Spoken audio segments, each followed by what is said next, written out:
Breaking developments right now at 6 about a 1995 murder of beloved schoolteacher Mary Catherine Edwards.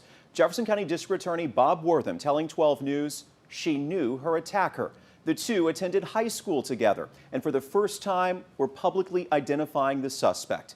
Here he is, Clayton Foreman. He remains in jail in Ohio tonight, charged with capital murder in Edwards' death. And forever I didn't know what happened to her. It was just that she was gone was all I knew. When I was getting out of the car, he said, "Stop crying. I'm sorry. I hope I didn't hurt you." And then we just, I don't know, we just did what I don't even remember. He told me then that he was a policeman and that he could give me a ride home. And I can still hear it. So no, it was horrible. They were never the same. I think they died a little bit too, and she did. They were never the same. No, I didn't have anybody to help me. No one ever reached out for you. I'm sorry. That's the hardest part. Is that my children never got to know her. I was cheated. Mary Catherine Edwards was a vibrant and loved schoolteacher in Beaumont, Texas.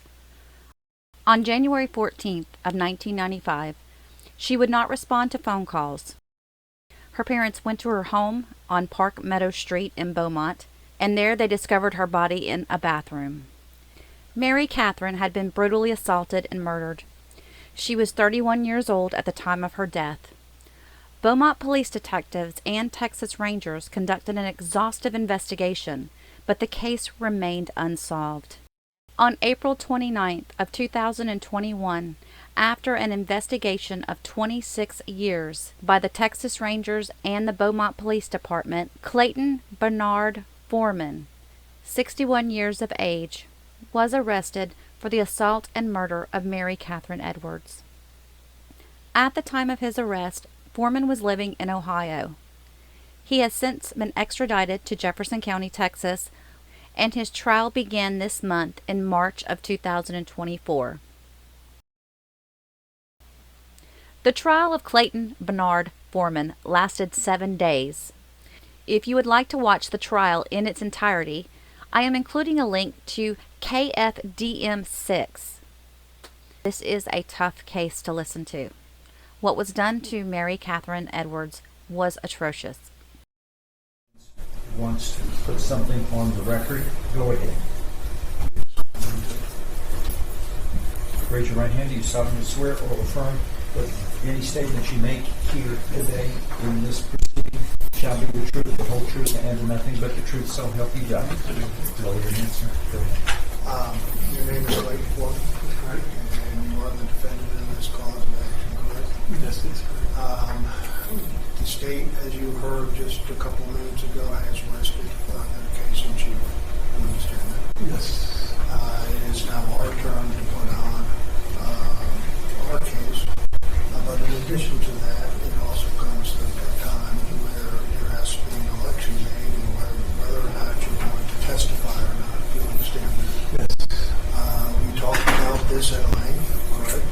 Not only today, but other times, correct? Yes. We talked about your constitutional rights, the pros and the cons. Yes. You understand that you have an absolute right to get on that stand and question you, and you answer so that the jury can hear you. Understand that? Yes. Also, you have a constitutional right in the court's laws to admonish the jury and the jury jurors that because if you fail or you have to select not to testify, that they take that into consideration because that is a constitutional protected right that you can remain silent. You understand that? Yes. And we've talked about it again for some time after the state is resting today. And have you made a decision on that? Yes. And it's your decision to testify or not to testify? Not to testify. Now, based on that decision, that's been discussions with your attorney, which is me, correct? Yes. And it's also discussions on the total, what has gone on with the trial up until this time, correct? Yes. Discussions prior to the trial, correct? Yes. And that is based, no one has made any threats or promises against you, to you in reference to testify or not, correct? That's correct. And your decision not to testify was freely and voluntarily done. Yes. And you agree with that decision? Yes. And you feel like you have fully considered and reflected upon this decision after speaking with your attorney? Yes. And you're making this decision voluntarily, Yes. intelligently, and that's what you insist? Yes. Okay. All right, then that is on the record. What we're going to do is, is there anything else that the state or the defense wishes to put on the record in evidence? No? No, Your Honor. No. No. All right, so what I propose to do is this: instead of bringing the jury back, telling them all parties rest, bringing them and then sending them outside, let's try to complete this jury charge so that everyone can agree to it, and then argue this case, and the court will issue its final instructions, and the jury will begin deliberations this afternoon. That's what I want to do. Okay. So we're going to go back to the lawyers and the court and see if we can get this finalized.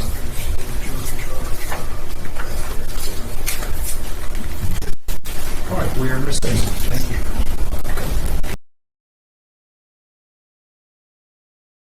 On January 14th, 1995, did you perform an autopsy on a person by the name of Mary Catherine Edwards? I did.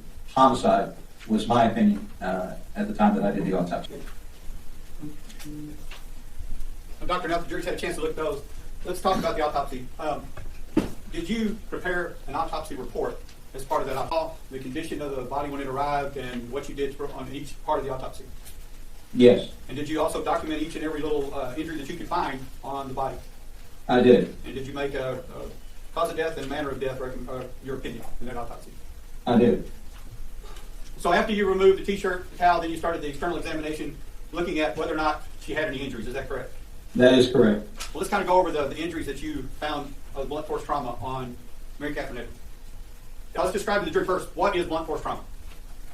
Okay, blunt force trauma is a category of injury that's used to describe abrasions which are caused by scraping or impact injury to the skin, contusions or bruises on the skin, and sharp force injuries that can be present on the skin and cause separation of the skin areas. That really is a sharp force trauma, but the blunt force trauma is abrasions and bruises.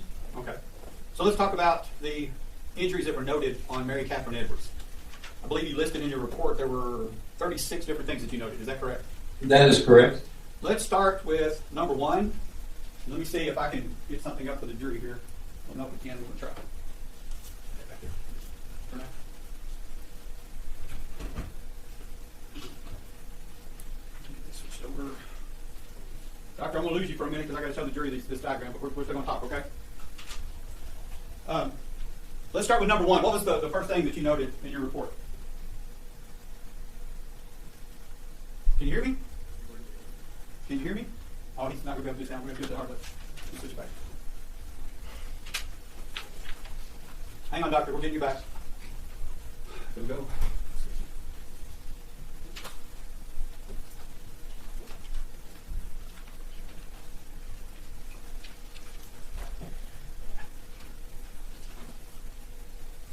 All right, doctor. Let's talk about number one. What did you show on number one as an injury? Okay, reading from the report, the posterior pinna of the right ear, there's a transverse 1/32 inch wide scratch abrasion. That's listed on diagram too. So look at your diagram. Is that this right here that's noted as injury number one? Yes, injury number one to the upper part of that right ear. Okay. And number 2, what does it say? Okay. The inner edge of the posterior tenon of the right ear is a gliding abrasion created by superior forces directed upward is 1/8 by 1/16 of an inch. Okay, that's the second mark there on that right ear. Is that correct? Yes, it is. It's pretty small. Okay. What about number 3? Number 3 is over the edge of the right chin. It's a faint purple contusion. It's vertically oriented, and it's 1/4 by 1/8 of an inch. Let's talk a little bit real quick about the difference between light purple, dark purple. What do those mean? Okay, bruises occur in a time orientation. Old bruises are greenish yellow to brown and are healing. Fresh bruises are purple, and here I've described this as a faint purple, so it's not real prominent, but it's still a fresh bruise. So this would have occurred at or near the time of her death. Is that correct? That is my impression, yes. Okay. So let's continue on. Number 4. What are we showing on injury number 4? At the right base of the chin, we have a purple contusion 1/2 by 2/16 of an inch. 3/16 of an inch, I'm sorry. And that's reflected on the diagram we're showing the jury right now. Is that correct? That is correct. Okay. Let's talk about number 5. Number 5 is at the left base of the nose, 2 small circular abrasions, 1/16 of an inch in diameter each. And that's in the diagram, number 5. Okay. Number 6. Number 6, at the mid region of the lower left nares, or the side of the nose, a slightly curvilinear abrasion, 3/16 by 1/16 of an inch. This is suggested to me of a fingernail impression. Okay. And that's kind of right there where the nostril, top of the nostril is that right? On that outer nostril? Yes. Okay. So let's go number 7. Number 7's up on the left cheek. There's a slightly curvilinear abrasion, 3/16 by 1/16 of an inch, which is also compatible with a fingernail impression. Okay. Number 8. That's a 1/16 diameter abrasion. It's just beyond number 7 a little bit. Okay. Let's go to number 9. Number 9 is at the left base of the chin. Is a faint purple contusion, Okay. a bruise. Okay. Okay. Number 10. I mean number 11. Sorry. Number 10. Sorry, number 10. Sorry, number 10. Okay, let's do number 10. That's in the left central chest region. There's a faint abrasion, scraping of the skin, 1/2 by 3/16 inch. It could also be produced by an impact to the chest at that point, which compresses the outside of the skin with enough force to cause this abrasion. And abrasion looks kind of brownish and granular. Okay, number 11. Number 11 at the anterior axillary line, that's the armpit of the right shoulder. It's a superficial abrasion, 1/8 of an inch. Okay. Talk about number 12. Number 12 is surrounding number 11, and it's a dark purple contusion, 3/8 of an inch in diameter. Okay. So the abrasion at the center is likely caused by impact to the skin and has produced a bruise as well. Okay. Number 13. Number 13 is at the anterior right hip. There's a moderate purple contusion, and this one is larger, 3 by 1 1/4 inch. Number 14. Okay, number 14 is in the central portion of that bruise, and it's a mild pattern of gliding abrasion with produced by upward directed forces is 1 by 3/8 of an inch. So there's a blunt force directed trauma that has produced both the bruise and the abrasion at the center. Okay, number 15. Number 15, the anterior or front part of the left hip, there is a dark purple contusion that I described as variegated. That means that it has, it's not a solid continuous color, but it has variations of intensity in purple. And it is 2 3/4 by 1.5 inches. Number 16. Number 16 is in the center part of that same bruise, and it's a gliding abrasion, again, by upward directed forces. This is 1/2 by 1/4 inch. So there's a trauma that has produced both of these injuries. Okay. Number 17. Number 17, at the left mid-groin region, there's an abrasion that's produced by upward directed forces, 3/4 by 1/2 inch. And number 18. Number 18. Let's see. Okay.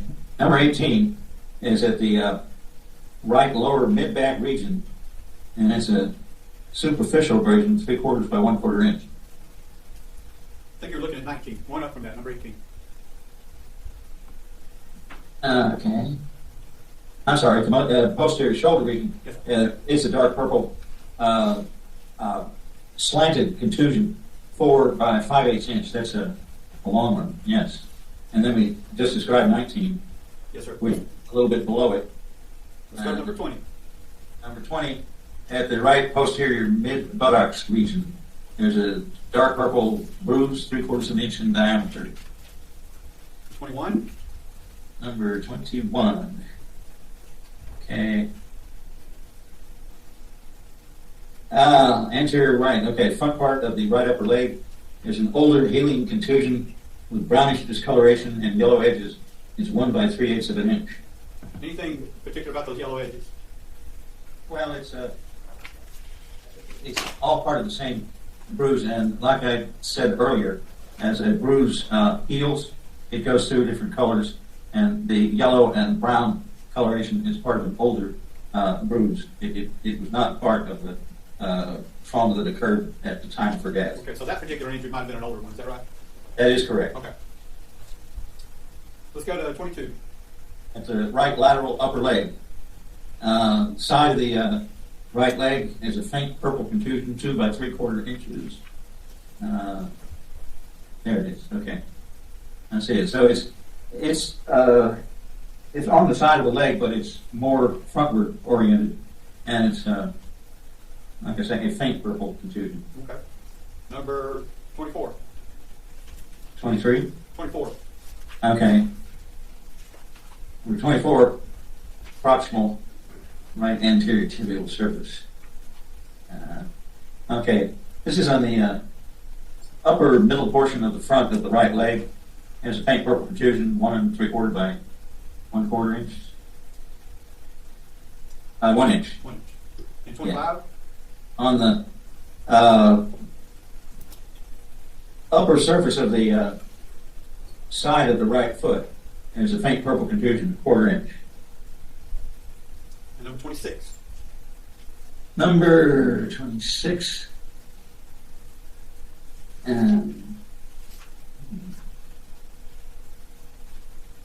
Okay, in the upper part of the left upper leg, the thigh region, in the front part, there's an older contusion with a faint green coloration. So that particular bruise did not occur at the time of the attack, is that correct? That is correct. Okay. So let's go to 27. On the back side of the right lower leg, there's a dark purple contusion. That's definitely part of something happened at the time of death, and it's 2 1/4 inches in diameter. Okay. 28. On the let's see, this is the dorsal surface of the right wrist. You hold your hand out, let's see, like this. There's an upper surface that's called the dorsal surface and a palmar surface on the other side. So this is on the back side of the right wrist. There's a transverse moderate purple contusion, 2.5 by 1 1/4 inches. Now, one thing we didn't talk about, Doctor, those bruises, what was around those wrists whenever the body arrived at the autopsy? Okay, the body was presented with the hands bound behind the back with handcuffs, and I described the handcuff instruments and gave a serial number that was there. Let's see,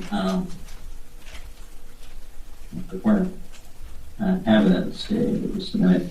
Okay, secured at the wrist and the back by locked pair of Smith & Wesson handcuffs. They were tightly bound with the left keyhole pointing outward and the right keyhole pointing towards the back. The cuffs bear a serial number C27407 and an inscription model number M-100. So you got the serial number off those handcuffs, is that correct? Yes, you did. Okay, looking at Stacy Exhibit 36 that we have, there's some handcuffs inside of this. Yes. We're going to try to show you, if we can, the handcuffs themselves out of the bag. You can look and see if you recognize those. I don't know if we're going to be able to get the serial number on this camera, but we're going to try. That's a little closer. Okay. C27407. I can read that. Is that the same handcuffs that you took off of Mary Catherine Edwards? It has to be. Why is that? Well, those serial numbers are unique to the handcuffs. They don't make another set of handcuffs with that same serial number on it. So that serial number that we have in State's Exhibit 36 matches the serial number that you noted in your autopsy, is that correct? Yes, it does. Okay. Figure 36 and 36A is the package report. Objections 36 and 36A, Judge. And B, I'm sorry, Judge, and B.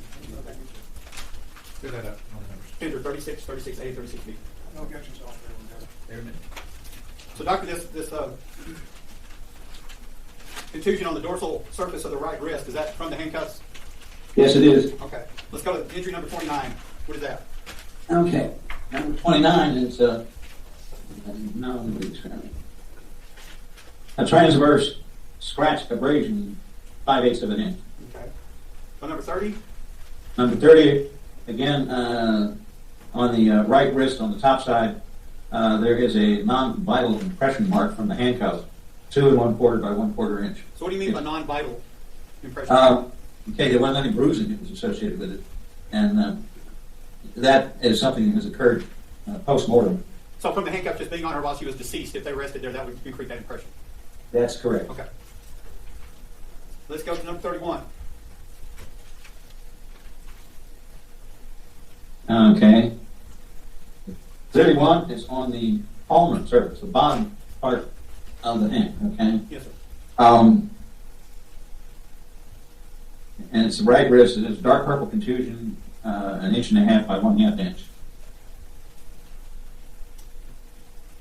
32?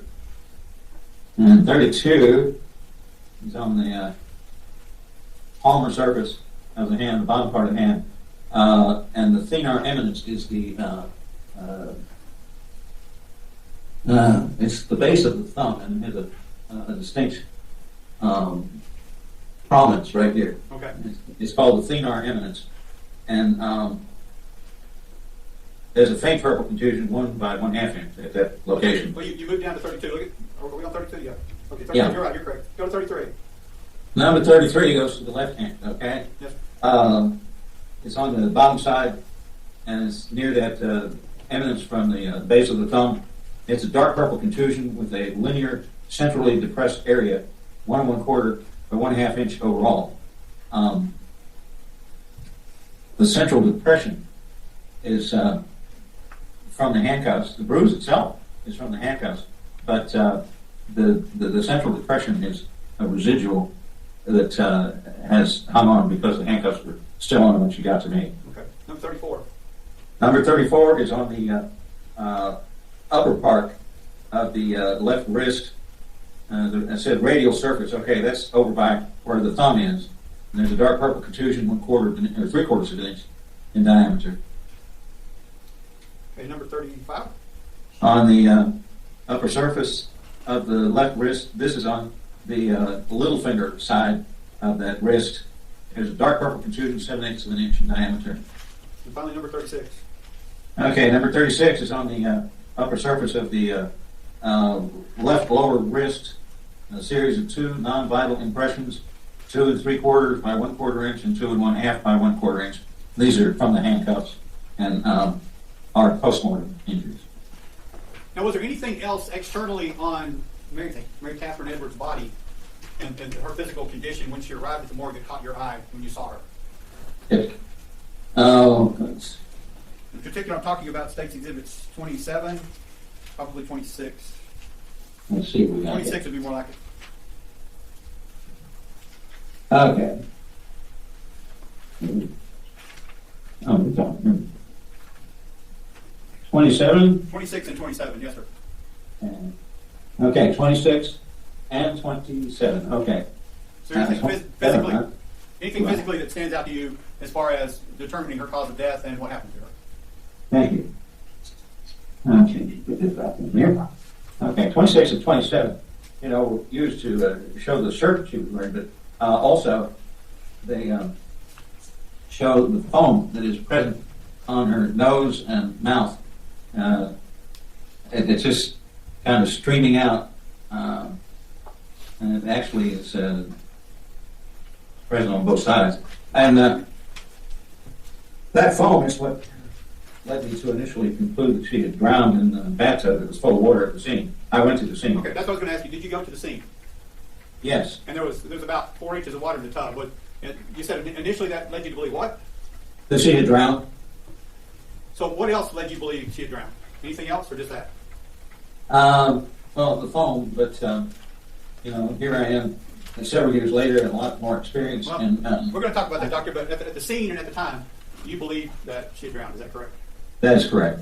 Now, since then, have you had more experience as a forensic pathologist and dealt with more drownings and other types of death? Well, I've dealt with a particular category of death. It's called restraint asphyxia, where the person is unable to breathe. Their chest is compressed, and they just simply can't breathe.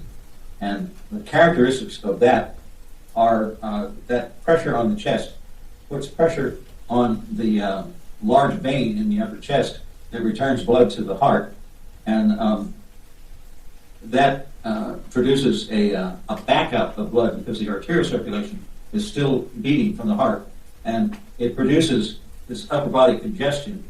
Congestion is a pathological forensic pathology term. It means that the blood is engorged in the venous part of the circulation and return. Now, the heart still continues to produce blood pressure by beating because it has blood that returns from the lower part of the body and enables it to circulate blood pressure through the arteries. The arteries are too muscular and stiff to be compressed by that external pressure in the chest. So what you end up with is an upper body dark purplish coloration that is also accompanied by little breaks in some of the small tiny veins and capillaries, and they spread out little hemorrhages that are present and are called Tardieu spots. I want to refer to one of the photography exhibits. Exhibit 9 Yes, sir. shows these Tardieu spots that are present on the eyelids. Are you talking about the little spots that look like little minor hemorrhages? They are little tiny hemorrhages. And that's a part of the picture. And see.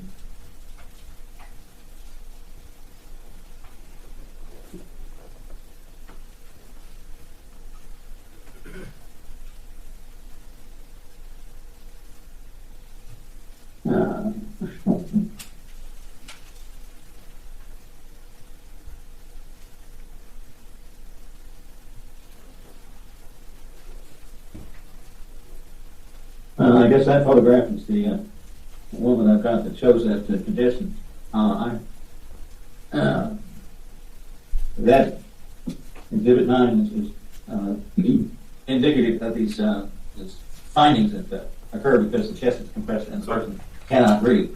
Along with that, the blood flow backs up in the brain, and the brain starts to swell, and that happened in this case. And it compressed the lower part of her brain against the lower part of her skull, and that is what stopped her from finally trying to breathe. It's called herniation, and that was the result of the asphyxial type of death. I've seen a number of these cases now. One particular that a fellow was caught in a brain silo and they kept pouring brain on top of him, and he couldn't get his chest to breathe, and he had a similar appearance to this. So could that have been caused by someone being on top of another person and applying pressure to them from behind? Yes, it could. If it was done strongly enough and for a long period of time? Yes, indeed. About how long would it take? Just an I would say probably about between 5 and 10 minutes. Okay. So also, let's talk about the photographs, the lividity that you see on the body. Was that what you would expect to see from someone who had been slumped over a bathtub and left there? Well, okay. Lividity is a phenomenon in which the blood in the vessels of the body goes and migrates to the lowest point by gravity, and as in the first 4 hours or so, that lividity, you can press on the purple color in the skin at the lowest point, and it will blanch. But after about 7 hours, it doesn't blanch anymore. It becomes fixed. And so you can estimate times of death from whether it's blanchable or not. Let's see. Look back here under external.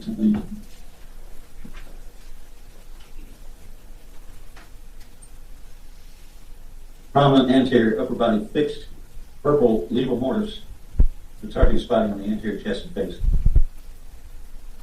That's interesting because the posterior surface of the body reveals a slight degree of blanchable lividity. And she was transported to the morgue on her back, but she found at the scene on her stomach and face over by between the toilet and the bathtub. And Well, if there was evidence that when she was found by her parents that she was slumped over sideways over the bathtub with her head hanging down in the water, would that be more consistent with that lividity of the upper part of the body? Yes, it would, but it's also indicative of the position in which she was found at the scene, too. Okay. When they turned her over on her back and transported her in the body bag to the morgue, she started to develop some additional lividity to her back, which was just starting. And that's why I made that observation about the blanchable lividity on the posterior surface. It was fixed on the anterior surface, so that's pretty much how she died, on her anterior surface. But like I say, when we started transporting her on her back to the morgue, some of that lividity was able to migrate to the back surface and still be, and it was more freshly formed. Okay, let's talk about what did you determine the cause of death was? Now. At the time, I determined that the rest was due to drowning because of the bathtub and the froth on her nose. Was there something else about the lungs that you looked at this time that also helped you determine that it was not drowning? That it was not drowning? Yeah, the lungs were 341 and 374 grams, right and left. And I don't really think that that's quite enough to be indicative of a drowning. There is a phenomenon that's called dry drowning, in which the lungs would be light, but that's because of a spasm of a little flap at the top of your breathing tube that just closes down and will not let any water come in. That usually happens in deep water drownings. Yeah. But in this case, you looked at the weight of the lungs and it didn't seem like it had enough fluid in it to constitute drowning. Is that correct? Along with other things. Yes, sir. That's it. Sort of agrees on because they were they did exhibit some foamy cut surface. Let's see. Is it possible that while someone was trying to drown them, they asphyxiated them by holding them down and caused that type of death? By pressing on them so that she couldn't breathe. Yes. Okay. So what was the manner of death? What was the cause of death in your opinion now, Dr. Stark? Okay. At the present time, yes, sir. I would like to change that opinion to asphyxiation, entrapment asphyxiation. Okay. Now you said, and what was the manner of death in your opinion? In a manner of death, it was a homicide. And the bruising and everything that was on her, did it appear there was a struggle that occurred while she was being subdued with those handcuffs? I would think that would be consistent, yes. Okay. Just 1 second. Please, all parties be mindful, not to interrupt you, but the jury isn't. These are terms that are being used that the jury may not be familiar with, and we take for granted because we deal with this routinely. But be sensitive about help the jury understand terms such as homicide. Yes, sir. Doctor, what are we talking about homicide? Can you define that to the jury? A homicide is a death that occurs at the hands of another through intention or negligence. Now, you also, as part of your autopsy, performed a sexual assault exam. Is that correct? Your rape kit, what we call rape kit. Yes, I did. Now, those kits, they come in a white box, didn't they, back then? Yes, sir. And the white box had everything you needed to conduct that exam in it, didn't it? Well, it had glass slides in it, and a comb, and I don't know if it had clippers. We probably used the scalpel, but we were submitting samples of combed pubic hair and of fur-cut pubic hair, as well as swabs that were taken from the vaginal and the anal and the oral cavities, and these were also slid across the glass sides and dried for further examination. and all that was put in to a sexual assault examination kit, and signed off by me. I turned that kit over to Boyd Lamb. Okay. Now, when you do the sexual assault exam, there's some chain of custody forms that go along with it that you include with it. Is that correct? Yes. All right. Let's talk first. Let me show you what's marked as State's Exhibit 32. Does that look like one of those sexual assault exam boxes? Can you tell? Okay. It's I got have a lot of stickers on it. I can see what you're thinking is 32, and I got a photograph of 32 in my Okay. hand. Does that appear to be a sexual assault exam box that you would get and use as a kit? Is that correct? Look at it. Okay, show it to me. You're going to turn it around a little bit so I can This see. way, this way. It has volume. It has volume. It's thick and thickness. Okay, what I'm looking at here is the top surface, and I can't see that there's any depth to that on my photograph, but I can see that on the elbow there. What is on that tape right there that I'm showing you, the red tape with State's Exhibit 32, if I can get it up front there? What date is that? Can you tell? Goodness. Okay. Can you see it? Look at their camera. Yep. Okay. Okay. It looks like it's. Let's say January 14th, 95. I see the 14 and 95 slash marks. The first part of that It looks like is a 01. little blue. Can you tell? Let me see if I can get it up close. How's that? He didn't hear your question. Yeah, we're going to talk. Did you ask him again about the number? Is that, what date does that show? Okay, I see 01 out of that. So that's January 14th, 95. That's when you performed the sexual assault exam, is that correct? That is correct. Okay. So included in that sexual assault exam were a bunch of envelopes with numbers on them, weren't they? Well, There's steps that you have to take, is that correct?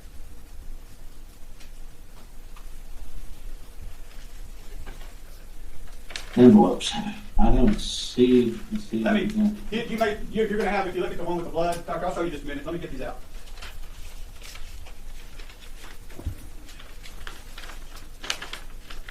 Okay. Let me just show you States 34. These envelopes like this. You remember these envelopes? Look at the camera, Doctor. Look at the screen. Okay. Do you remember these envelopes? In the sexual assault exam. I've got step 7 on Yeah, my copy. but each step has an envelope, does it not? To the best of my recollection, yes. Okay. I mean, these all have directions on how to do it, is that correct? Yeah, there was a direction envelope that went with it. Okay. Well, let's talk about some of the things that you did in that sexual assault kit.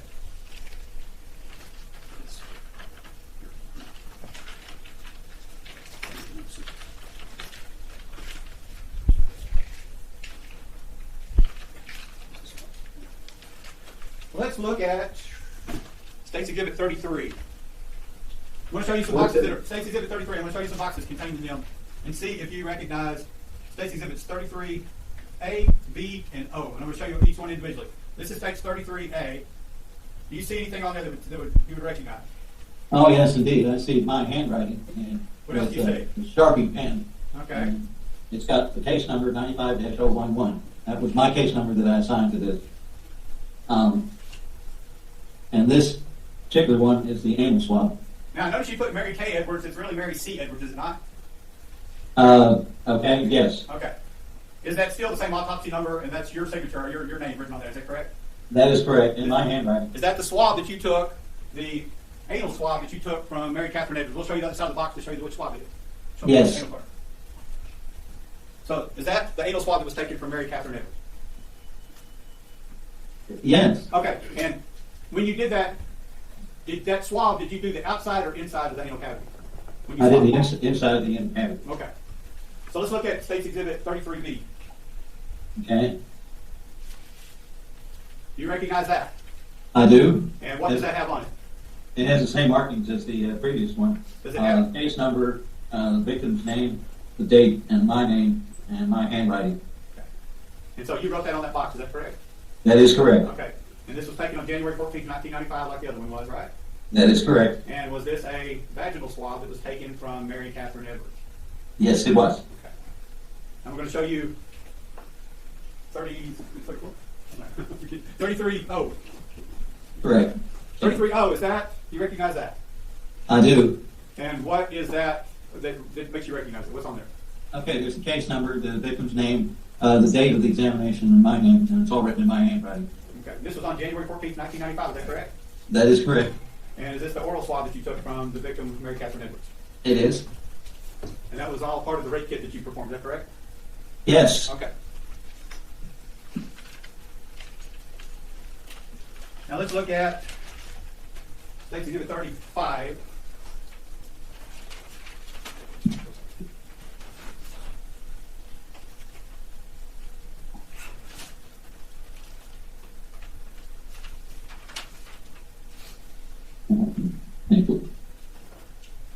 Okay. So State's Exhibit 35 is going to be step number 7 that you were looking at a while ago. Is that right? Okay, I don't have the directions in front of me, so. Okay, but step number 7, I see step number 7 Okay. on the envelopes. did you take fingernail clippings from Mary Catherine Edwards as part of the sexual assault kit? Yes, I did. And scrapings. And those, step number 7 is at the right hand and left hand of Mary Catherine Edwards. It is. Okay, and each one of those will contain, if it was identified later on by laboratory, the fingernail clippings that came from Mary Catherine Edwards. Is that correct? That is correct. And those were included inside of the sexual assault exam kit. Is that right? Yes. And they were noted on your chain of custody that we're going to show you in just a minute. Is that correct? Okay, yes, sir. Okay.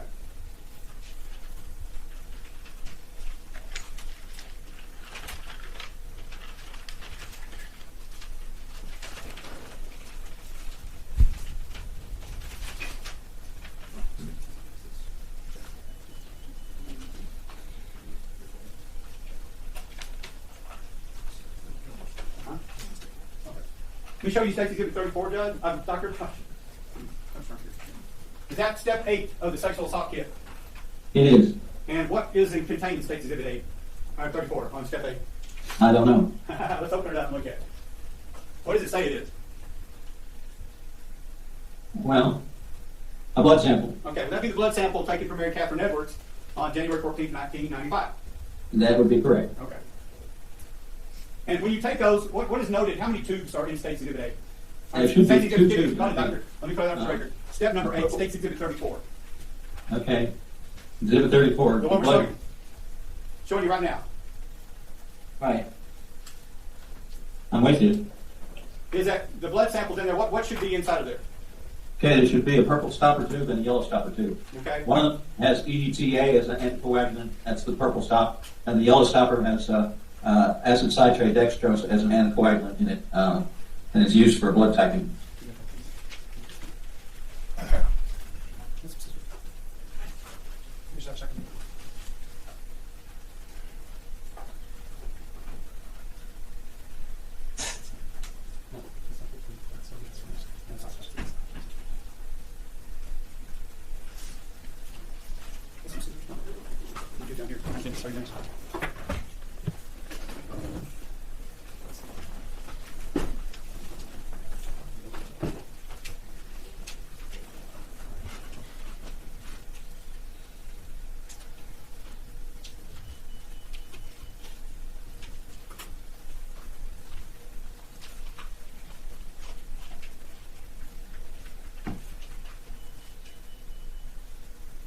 Hey, Doctor, there's a yellow cap tube. Yes, indeed. Can you read? Can we read that? And what should it say on it?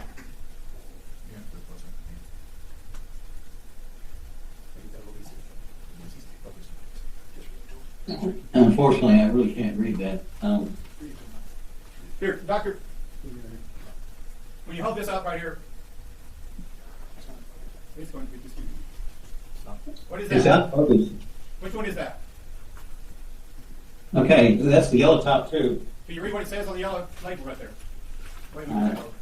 Keep going the wrong way with my hand. Give me just a second. I focus. Let me go to focus. Here we go. How's that? The yellow. What does it say? Does it say ACD? Yeah.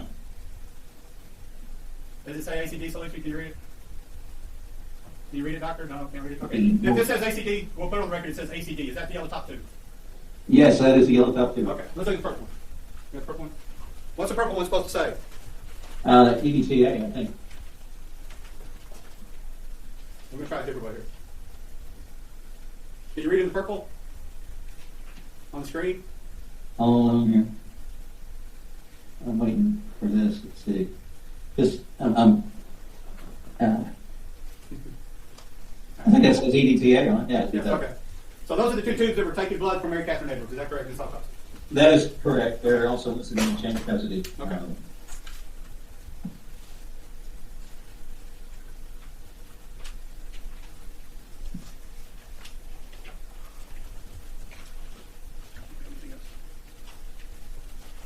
So, Doctor, a lot of the things that you had, those things that we just showed you, you provided those inside the sexual assault exam kit, and you handed those over to Boyd Lamb. Is that correct?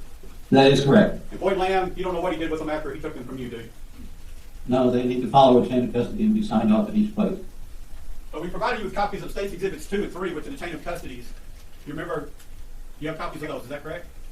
I do. The problem with the first one for the sexual assault kit, Yes, sir?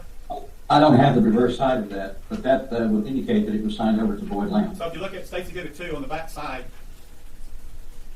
Okay, you're going to show. There you go. You can see my signature Yes, sir. and Boyd's signature. yes, sir.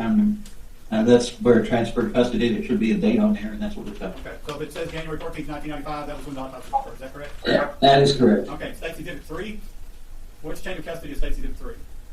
Okay, let's see what we got here. Okay. Trace evidence recovered from the body and clothing. What do you mean by trace evidence?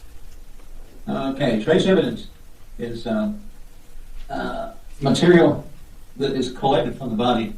The crime scene technicians can collect it at the scene as well, but what I do is, look at what we have on the body. And we have hairs, fibers, a tiny silver reflective material, hairs that are described by color. There's a paint chip from the right groin, a white flake loose in the body bag, and then we have the handcuffs, the T-shirt, and the blue and black bath top. Okay, so that's what those are described at? So are these accurate copies of the chain of custody that you signed over to Boyd Lamb on January 14th, 1995? Okay, yes, they are. Okay. Gender States 2 and 3? Yeah. No objections to the documentation, Judge. 2 and 3. You moving those into evidence? Yes.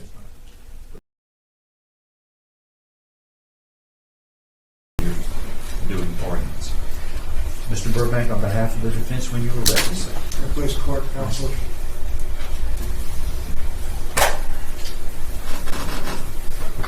This has been a long process, and it appears that you hurry up and wait as you were jurors.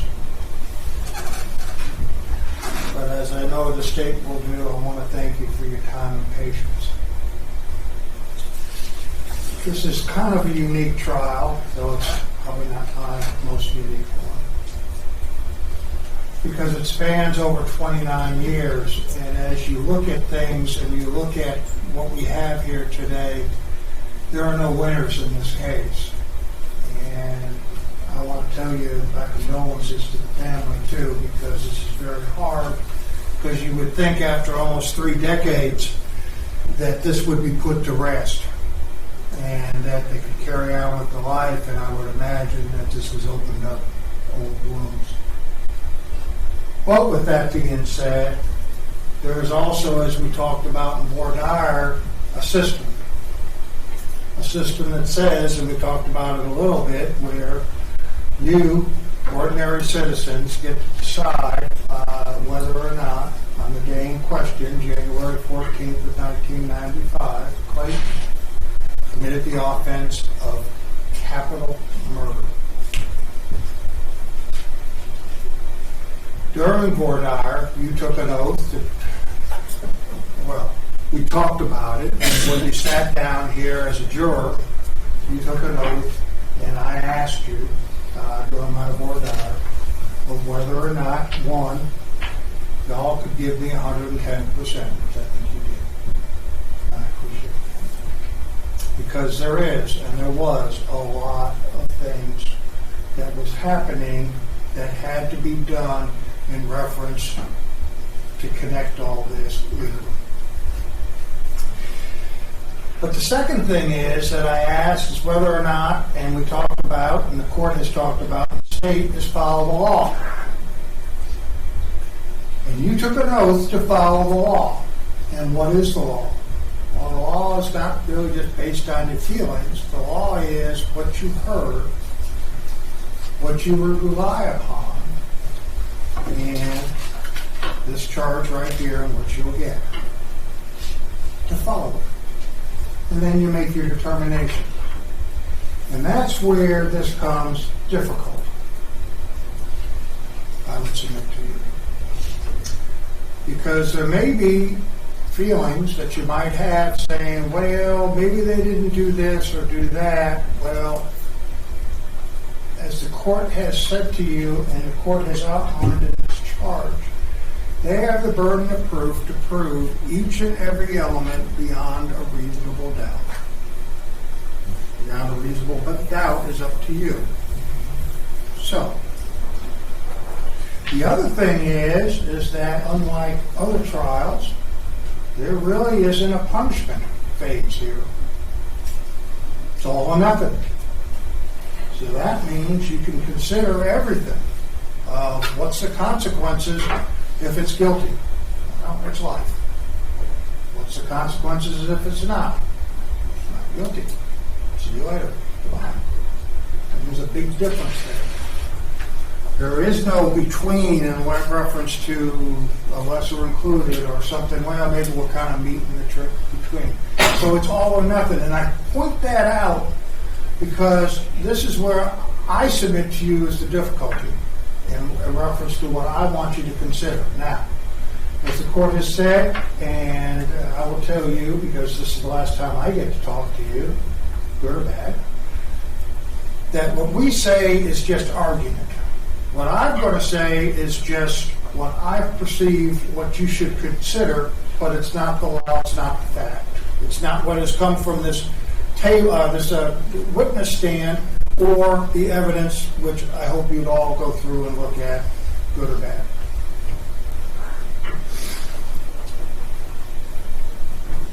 If a person is looking at life in the penitentiary, of course, it's extremely serious.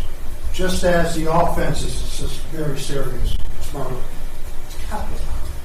It's not only murder, it's doing another crime or serious crime in the process of doing murder. So it's kind of like a double thing. We know during this case there were a number of people. We know that the people that had contact with Ms. Edwards were very numerous. And as things didn't pan out, they kind of, you heard, they spread out and spread out. But somewhere, if you didn't get I guess the understanding is there had to be some connection. There had to be something that says, I think you're a suspect. And so they did the testing. And they did. And you heard an awful lot about DNA. And during this, I had to refresh myself in reference to preparation of this trial, in reference to what happened back in the 90s when I first started, okay, and up until now. And I've had DNA all along. But it is. It's gotten better. It's gotten refined. You can do more things. You can touch more things in order to find out who it might be. Being capital murder and keeping that in the back of your mind, I hope that you would want to have some questions. Because, yes, his DNA showed up. And, yes, they took that DNA, and I want to say by luck, but probably good investigative skills, that they came up with possible suspects. And yet, it matched. I'm getting around that. But they did two tests. Remember that. One was the STR test, and then the other one was the Y STR test, which was a broader test. And brought in more people. And why is that important? Because one of the tests you'll see when you look at that is the YSTR test that they used to identify. Now, they had an STR too. But there was other DNA there. Where was it? Well, unbeknownst to anyone else, if you take a look at defendant's number 4, they found it in one of the fingernails. Matter of fact, they identified somebody. Did you ever hear them say they excluded him? No, they forgot about him, I submit to you, and didn't test it. We know it was there because they named a person. There was a DNA profile. But let's forget about that. Let's go to the left hand, the scrape. There's another. And it's not just a DNA profile. It's a male DNA profile on all of them. Did you test it? Let's do the YSTR. Well, there wasn't enough to do that. Yeah, there was. Finally admitted it. Yeah, we could have, but didn't. Remember, this is capital murder. This is life. Okay? Justice on both sides. Didn't do it. Well, now let's go to the anal box swab. And there's another male DNA in there. And they want to blow it off by saying it's probably contaminated over the years. But you know what? On that witness stand, you didn't hear one thing that says, oh yes, that was contaminated. In fact, you heard the exact opposite, where they used gloves, a clean room. They used butcher paper. This was for protocol. Well, maybe that wasn't good enough because then they were trying to tell you that 1997 or 1995, those were outdated tests. Remember that with the DNA expert at DPS? Lady, just right here. And she finally admitted to me, no, that was a good DNA test. That's Cellmark did it right back in 97. So, whose was it?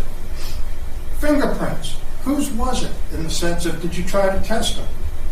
The anal, there was also a DNA profile, and they said was there, and they finally admitted, yes, they could have done the YSTR on that. Well, now you have other people. Because what's important is that you heard the pathologist say there was a struggle. You heard everyone say there was a struggle. And remember I asked questions. How do you get it under a fingernail? How do you get it actually under a fingernail with a female that probably has been doing her nails, as everyone does, and cleaning them? How did it get underneath there? There had to be a struggle. There had to be a scrape. And their own experts said, yes, it was a struggle. Proof beyond a reasonable doubt. The other thing is what's the timetable for DNA? Now, they brought you witnesses saying that he had a past, and I'm going to get to that in a minute. You may not like it, what he did back in 81. That doesn't make him a murderer. That doesn't make him that he went out and killed somebody. You heard different things in reference to sex things and stuff like that. Okay. Still doesn't make him a murderer. So it is important. But they failed to do it. Proof beyond reasonable doubt. Take the pathologist. And here's where I'd like you to I guess, listen what you want. In between the testimony of the pathologist, he has now changed his mind after 29 years to say she didn't drown. Now, we don't get a chance to do the charging. When I show you the court's charge, it says by drowning or asphyxiation. So you can cross drowning off of there. So now what you've got to understand is whether or not he intentionally, because it's in here when we get to it, asphyxiated her. Intentionally asphyxiated her. Okay? Because pathologist said, I've changed my opinion. Now you're probably saying, okay. Well, what was the explanation and what was the examples the pathologist gave on that video? Well known, that's been doing it for years. Okay? Because intentionally is, and that's the only thing in reference to murder here, okay, is intentionally. It's not intentionally and knowingly, it's intentionally. And there's the definition. The result of his conduct was conscious, objective, or desire to cause the result. And what did you hear the examples of their experts say? If you were at a soccer field, if you were at the running of the bulls, well, that's not intentionally. That may be recklessly. That may be negligent. But that's not intentional. And you've got to have murder beyond a reasonable doubt, and you've got to have aggravated sexual assault beyond a reasonable doubt in order to get capital.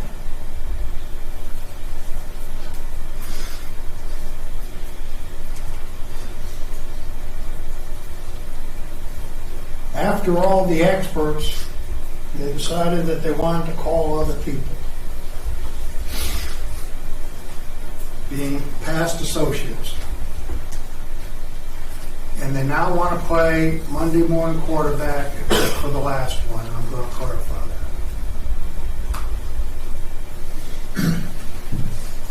And that was Miss Ransom. They talked about what he did afterwards. His ex-wife. She knew that he had a past, but still went to marry. She saw this mysterious briefcase that she never saw again in the 80s after they moved 2 or 3 times. Never saw this briefcase again, but they still had a child. They still moved around, and they were still married for 11 years, since 1981, 82, and 82.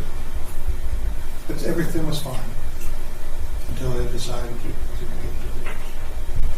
They didn't say, that's it, I'm gone.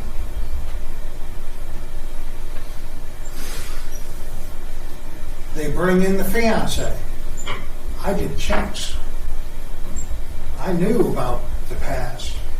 I questioned this, and I questioned that, and this and that. Well, with all the questioning and everything, how he's done all these things to prove that he's done this crime, up until the day he was arrested, they were doing a house, and they were going to move to Michigan so they could be next to her family. This person that she talked so badly about. Does it make sense? It doesn't. Miss Ramsey. Suicidal. I mean, it's traumatic. But there again, listen to what she said. Okay? Wouldn't want anybody. And I'm here, I don't condone crime. And I'm here to tell you that, okay? I don't. You can't prove it, but I don't. But here's a person that she said came up at night, started talking to her, and you must think that in his mind, here is a person that I'm going to do something against. Okay? Because you heard her. Drove her somewhere without her will, sexually assaulted her. Then why would you have a conversation of, oh, where'd you go to high school? Well, I went to Forest Park. And I did. You must know my brother. Yeah, who's your brother? Mike Foreman. Yeah. Why? Why tell them who you are? Okay. And then, in addition to that, let me bring you home after that. Let me drop you off at the house.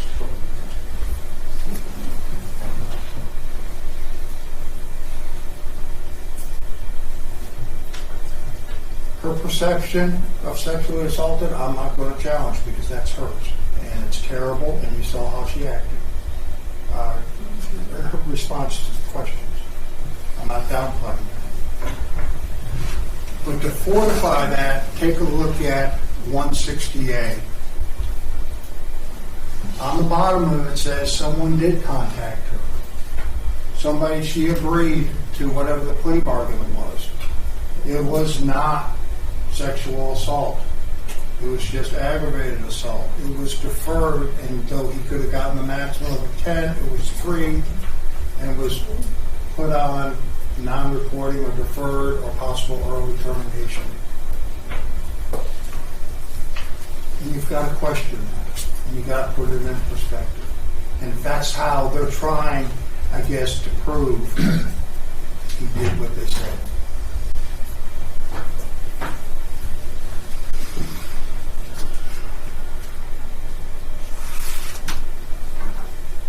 On the night in question, and there's an awful lot to put in, you heard Carmen Apple, who was a police officer, went to the scene and also knew Miss Edwards. We talked about what they saw and what they observed at the time they went into the location. I submit to you that both locks were probably locked. She kind of agreed with that because being a female, she locks both locks. The same thing. There was no forced entry at all. So that means that,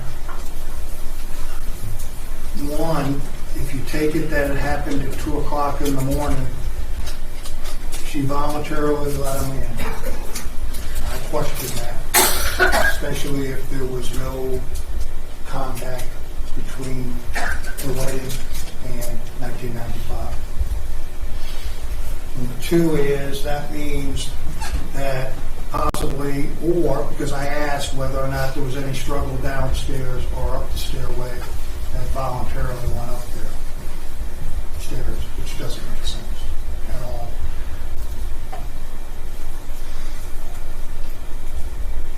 And then relocked the door because it was locked. Well, was it somebody that was over there all the time or had been over there before? Because you know he was living in Houston, possibly all was living in Houston at the time. They want to make a big deal where everybody was living, and as I showed everybody, they all, for the whole lifetime, when they went to school at Forest Park, they all lived around the same area.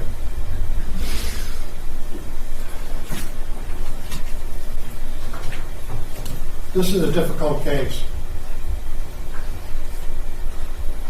There's a lot of unanswered questions, and I know that the state, both Mr. Laird and Mr. Canal, are going to come up and say, why didn't we talk about this and why didn't we talk about that? And I'm sorry if I didn't talk about it, but you all have heard it over the last almost 2 weeks.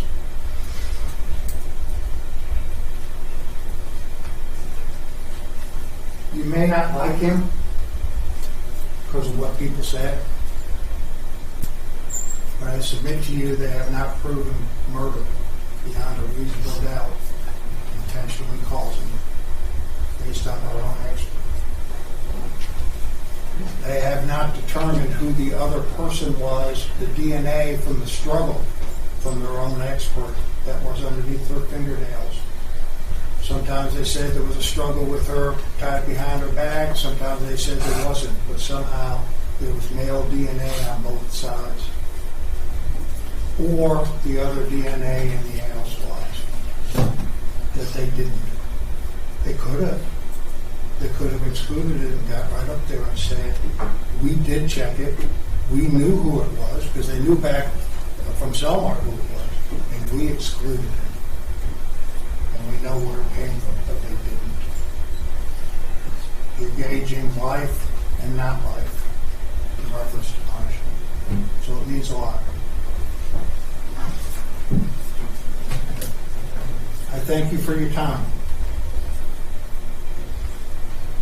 I ask you that you take the time, go through everything. You've all taken notes.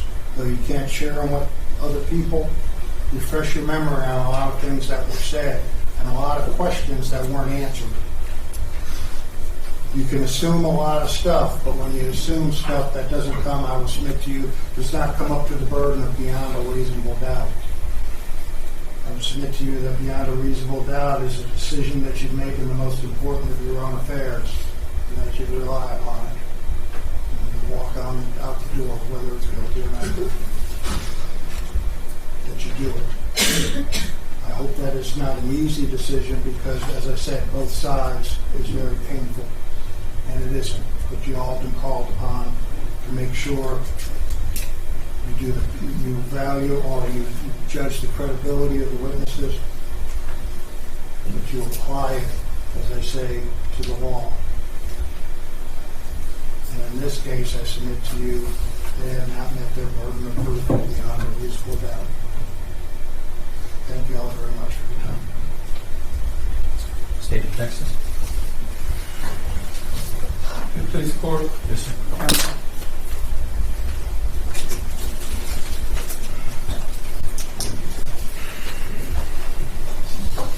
First of all, before I begin this and answer some of what was just said, I want to thank you on behalf of the state of Texas, the Edwards family, the Cato family. We're grateful for y'all taking time out of your lives. This has been, at some points, very emotional, at some points, very boring and very grueling, and you've hung in there with us, and we're so grateful for you.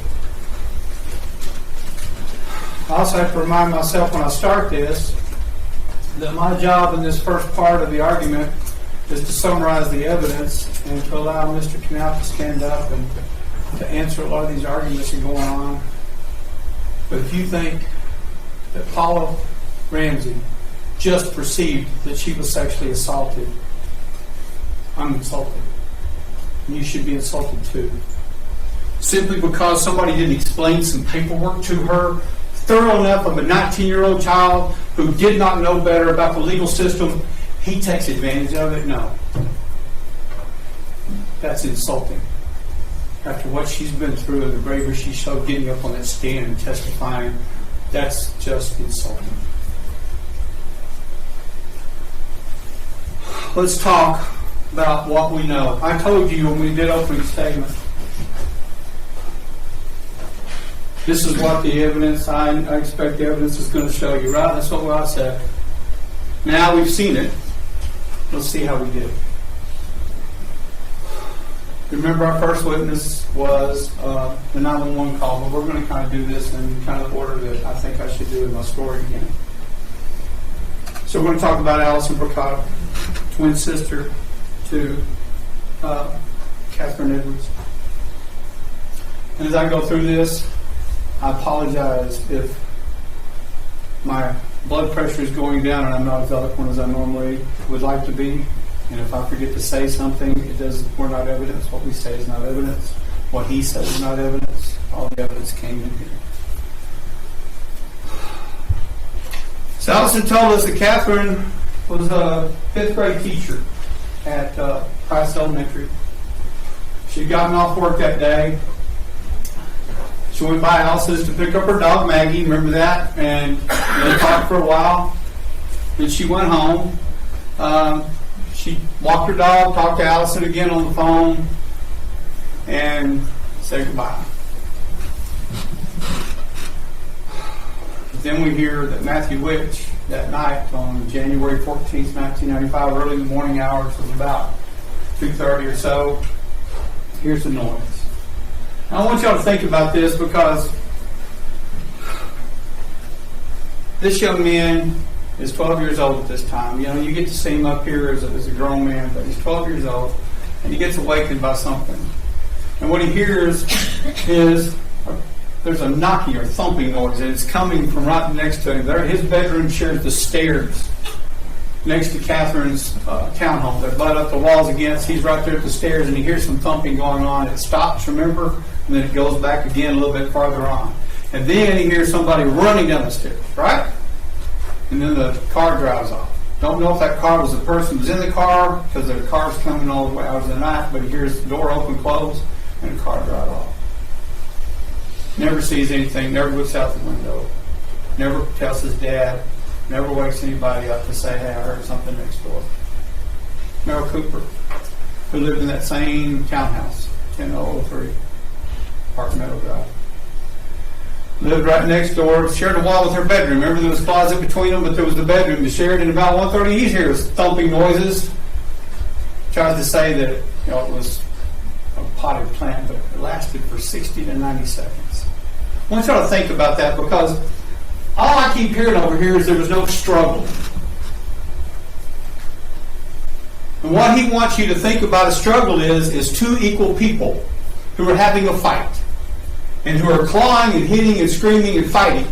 Not like Paula, where she had a knife to her throat, tied her hands behind her back, and if she would have started struggling after that, then the argument would have been, well, there was nothing under her fingernails. She didn't claw, she didn't fight, she didn't do anything, so there's no evidence of sexual assault. It's dumb. We know from a fact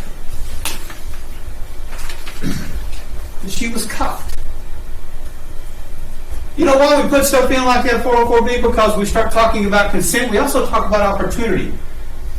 All these high school people, he knew the high school person. Paula, he knew everybody from high school. When he talks to them, he starts talking about high school. He starts getting gains their trust. That's what he's doing. Not this stuff about I'm giving my name. He has to give his name. He wants them to trust him. How do you get in a door if you knock on the door late at night and you want to get in somewhere? You have to tell somebody, you can trust me. I know you. You know me. You were at my wedding. I'm a police officer, maybe. I need to come in. I need to talk to you about something.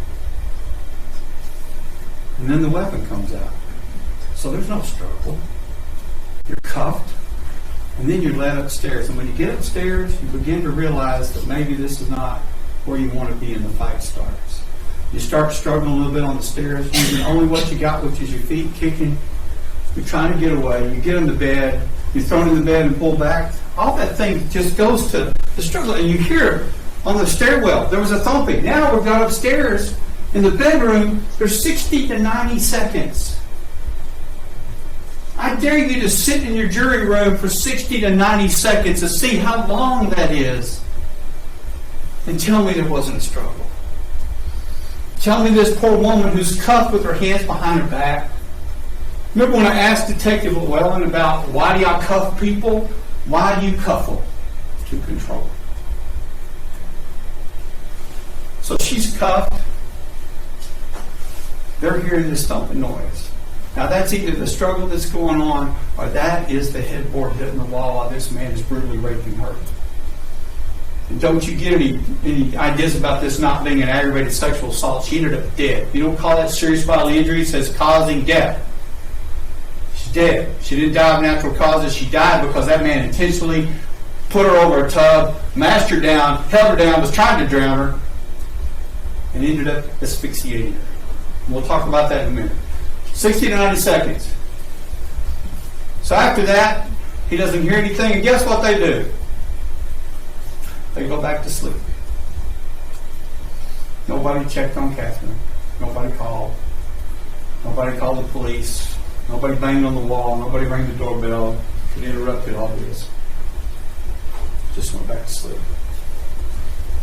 Catherine's mom and dad next day, they were supposed to have lunch. Remember all that Allison talked about? They were going to have lunch. Allison was going to go to the movies. Nobody could get a hold of her, and that was unlike Catherine. She was a good person. She called her family. She was close to her sisters, close to her family. She called them back, and she wouldn't call. Nobody heard, so they went over to her townhouse. Can you imagine finding your daughter that way? So what do? When they find their daughter slumped over the tub, cuffed, hands behind her back, naked from the waist down, lifeless, they call 911, right? Dad moves the daughter down, puts a towel over her. Y'all can understand that while that towel's over. Calls 911. What is said in the 911 call by mom? She's been murdered. The way they found her, there was no doubt in mom and dad's mind she's been murdered. Not only that, but that transcript, you look at it, she's been tortured. She's handcuffed. She's been tortured. Please get someone over here. She could see the bruises on her daughter that the doctor saw. She could see she'd been brutalized. She could see that there was, in fact, a struggle. So Carmen Apple arrives, clears the scene, makes sure, walks through, sees the scene, tells you about it. The door and deadbolt wasn't locked. You'd have to have a key to do that. And unfortunately, there is no other DNA that you can show that show that anybody else raped her. I mean, you get to this fingernail stuff and everything else, but how many times do you touch somebody during the day? How many times do you shake hands? How many times do you touch something with your hands that could get into your fingernails? How many times do you touch somebody that touched somebody else? I shook about 15 hands today already and haven't had a chance to do any hand sanitizer or anything. You never know what you're going to find. But you cannot explain away his semen inside her anus and her vagina. You know how casually he said that? Okay, so his stuff was there. His DNA was inside of her non comforter. Like it's no big deal. What do you think this is about? This is about him doing it against her will with those handcuffs on her, sexually assaulting her vaginally and anally. Even if you don't believe anally, you've got to believe vaginally, because that swab is just off the charts of what it's taught. The Sarah Moon Boy Lamb come process the scene. And they gather up all kinds of things. They gather up that comforter. That comforter is very important because later on that's where they're going to find one of the things that ended up being tested and compared.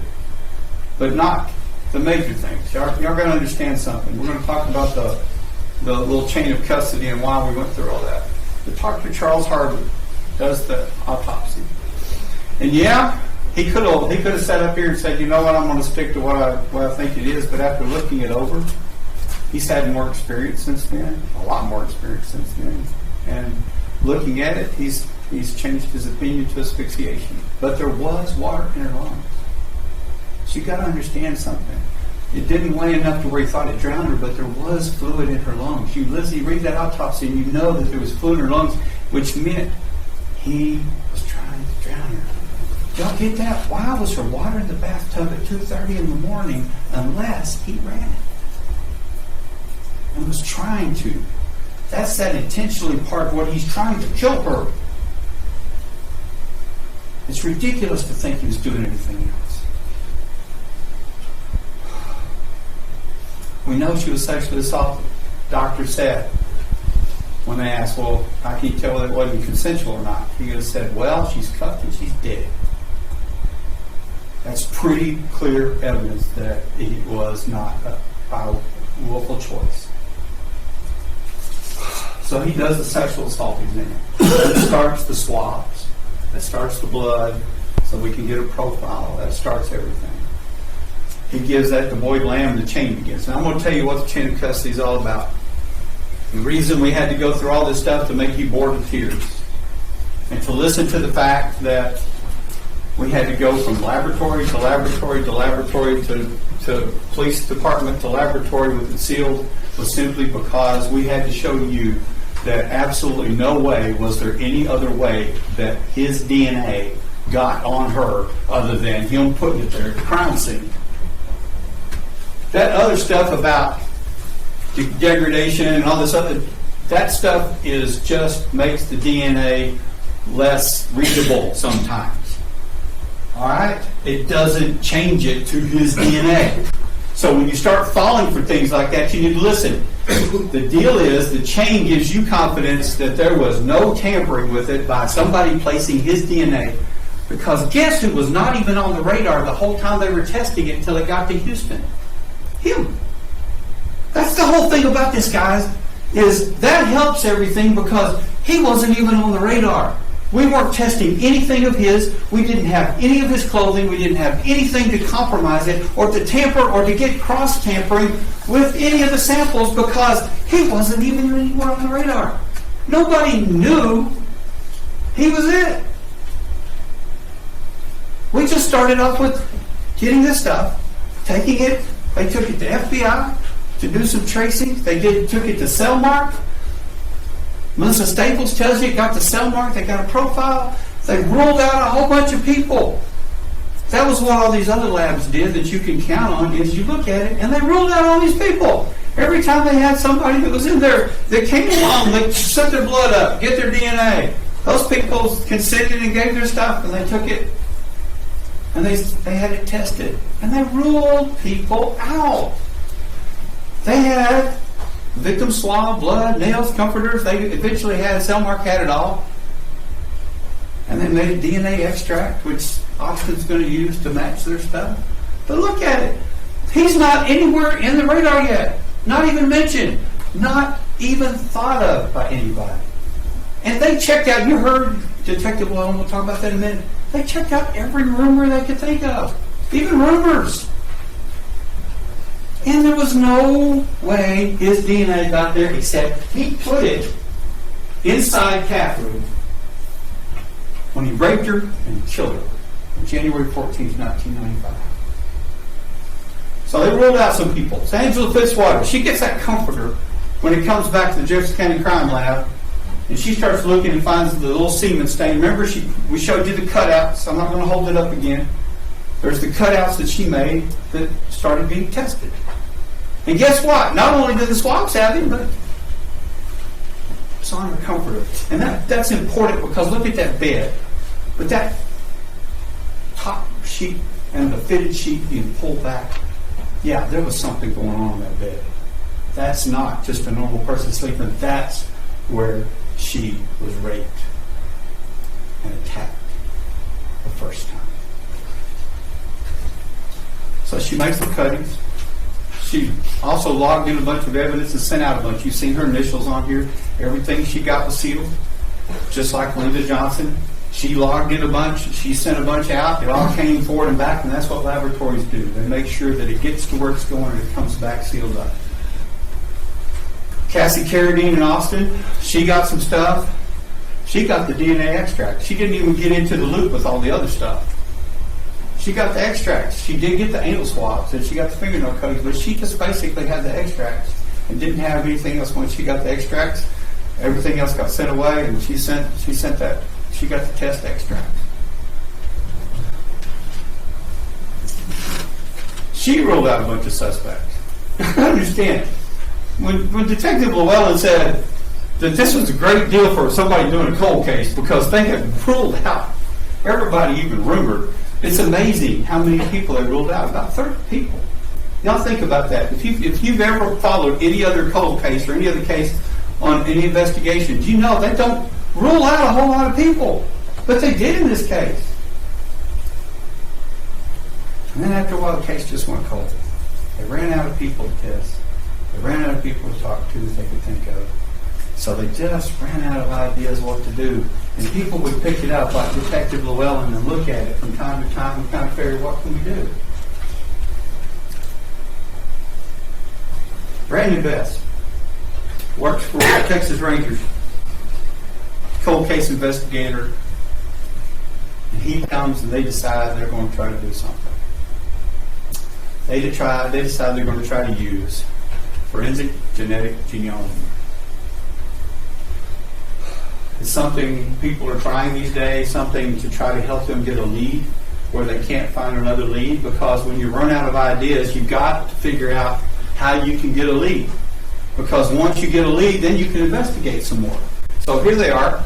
They decide to do that. So they get a laboratory involved, Othram Laboratory. Othram gets involved and they get this sample in. And David Middleman's going to tell you, well, let's get here. David Middleman, because y'all know that the Texas Ranger, let's just make sure we do this. Texas Ranger took some swabs. He took the swab and the comforter cuttings to Othram, and he's also later going to take them from Othram to the Houston Crime Laboratory. That's just that chain thing that we have to follow to make sure. But when we're at Othram, David Middleman tells you that they get these samples, and when they get these samples, there's a pass rate that they have to have, first of all. It has to be a good sample, and it has to pass this rate, and it has to be 50%, remember? And this one, he says, was exceptional because it's almost 90%. It's 87% pure. So you can get, he got over 500,000. Remember they said 500,000 markers, about 400-something thousand markers, 476 or something like that, 1,000 markers. And it's on that report you can look at. But they get all these markers. And those markers are not to say, this is the guy who did it, but to say, here's a marker that you can find and we can put it on GEDmatch. They put it on GEDmatch, and when they get to GEDmatch, they get these names. Just some family names. So they start, getting those people and testing them, and Brandon Best gets with Detective Llewellyn, and they start getting involved, and they start going back and forth, and they get these names. And when he gets those names, they start the genealogy process. Now, y'all remember, genealogy is not just looking at DNA. It's looking at everything. Birth records, talking to family members, and building a family tree. And the DNA helps them see if they're turning in the right direction or turning in the wrong direction with the substance that was tested at Othram. So in comes Tina Llewellyn. She starts doing, she likes to do genealogy. She told y'all that she started it as a hobby. So she learned it the old-fashioned way, though, going to the courthouse and looking at records, going to looking at abstracts, looking at death certificates, birth certificates. She did it the old-fashioned way. And so she decided to get on Ancestry.com. She gets on Ancestry and starts building a tree the old-fashioned way, through that way, and she keeps coming up with a name. Remember, she said she came up with the name of Cheryl LaPointe. And so they checked her out, found out who she was, and they found out she was legit. And so what they did was they decided to include her in as a partnership in the investigation. And Cheryl has done a lot of these things, but Tina told you that when they got involved, that they built this family tree of 7,400 names. Now I want y'all to think about that, because this wasn't just a deal that says, oh, let's go over here and try this guy. They tried several different ways, and they ended up this tree.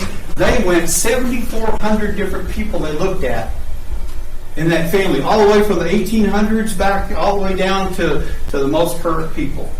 And they tested some people along the way. And that's important because they tested that DNA, and they tested DNA, and they made sure that they were getting closer and closer to where they needed to be. They narrowed the search down as they worked on it for 81 days. Remember, there was 80-some days that they did this. And she said they lost sleep, working day and night. God bless them. They wore themselves out because they had a regular job. They were doing, serving the public and doing this. So Cheryl LaPointe gets involved, and the thing that helps the most is not only is she a relative of the defendant, but she knows Louisiana and the relatives. And y'all heard how the difficulty is, because when they intermarry with cousins and things, second and third cousins, their centimorgans go off the roof, and you've got to be careful, and you've got to know your way around this. So here comes somebody who can help. Cheryl LaPointe gets involved, and they start doing that, the DNA. They start looking at the family tree. They start talking to relatives. They start going to records. They're tirelessly working on this. They didn't even have that profile. Remember, they didn't even get the profile from Othram. She got just the names. And so she started using her father-in-law as a match, kind of to build a tree out from. So they get a lead for the police. They find a second cousin, and they go down the male, then they go down the female. They end up finding two brothers, Mark and Clayton. So they look at past history. Aaron Llewellyn comes in. Of course, he was looking at this a long time before.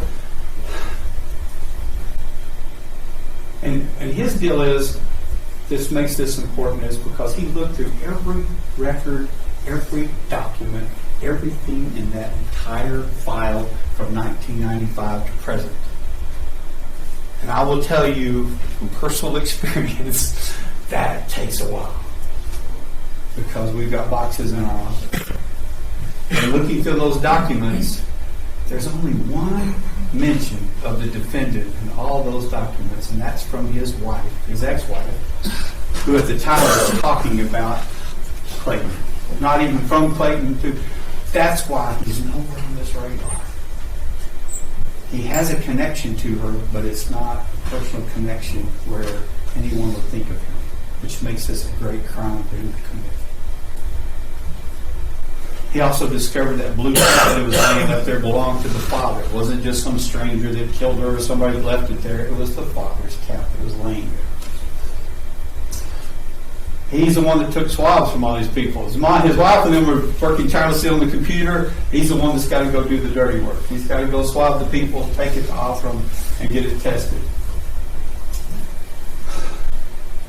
But he looked at the defendant, and you can't read that at the bottom, but he looked at the defendant in his past whenever they got down to those two brothers. Guess who had that one incident from 1981 in his past that would kind of make the detective say, we need to kind of check this out. So it was decided that that's the person that they would go and do the trash can pull. They would look at it, do the trash pull, and so they call the Reynoldsburg, Ohio Police Department, and they get the FBI involved, get the Reynoldsburg Police Department. They go pull that. Y'all have heard the story. You saw the trash pull. Everything got pulled, and they decided to test it. Went to the Houston Crime Lab, and at the crime lab, what happened? Tested out to be him. So they go talk to him. Now y'all got to think about this. When they go, they already know his DNA matches. And there's some issue about it and the charge about whether or not this statement was voluntary. Y'all look at that. Y'all, did you notice that the ranger set him next to the door? Made him open the door, close the door. You can leave. This is not what's going to eventually happen. This is about what he thought at the time. So what do you think he thought at the time? Because he's talking to them. They're doing small talk. They're talking about his past. They're talking about some other things. And then they ask him, you don't care for it. Were you around it? Were you at a place? Have you seen her recently? Did you see her back then? Were you friends? And that whole time during that statement, over and over and over again, he says, no, I've never been, no, I don't know her that well. She was in my wedding, but she was friends with my wife. I haven't talked to her, haven't hugged her, haven't held her hand. I haven't done anything. That was his chance. All he had to do was say, yeah, we're really good friends. Are we having an affair? Yeah. And then he lies. We heard about her being murdered, right? No, I didn't know that. What did Diane say? I told him. And he had no reaction whatsoever. Nothing. So after they got his statement, they arrested him. They took a swab from him. That's important because they didn't just say, let's just go by the trash. Even though Teresa Brewer tells you later on they were the only two living at that house, they took his DNA. And they took the original comforter and the original swab from the vaginal swab, and they took it to the lab, and they matched it to him. They didn't just take the word from the trash. Everything's been done to give him an opportunity to be out of this, to be ruled out like they ruled out about 60 other people. Everything. So Tanya Dean gets it, and the trash pool, you look at it, 96.1 septillion compared to the comforter on the trash pool and the spoon.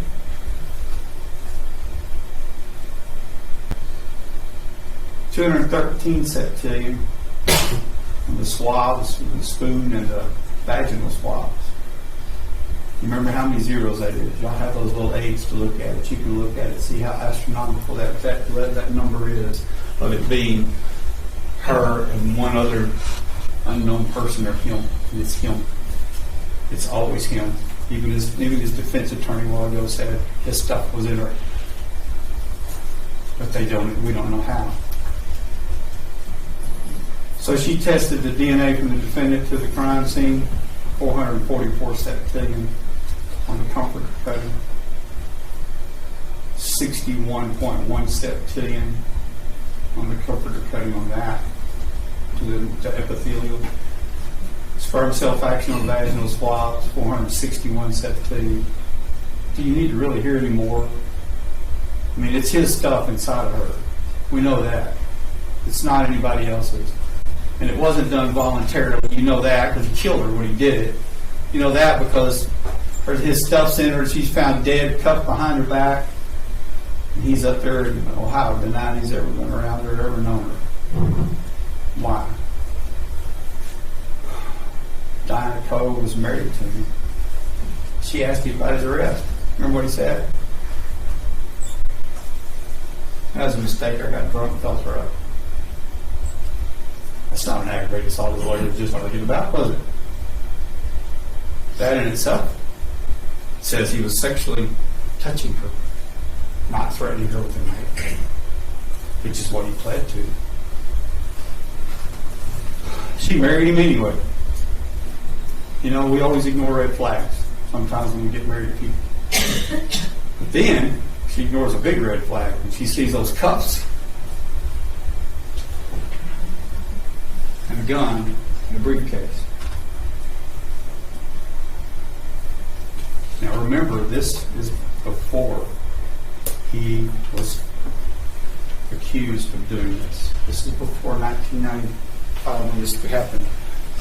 This is when he had those cuffs that she said on the stand. You heard on the stand. Those look like the cuffs, the same cuffs that he had.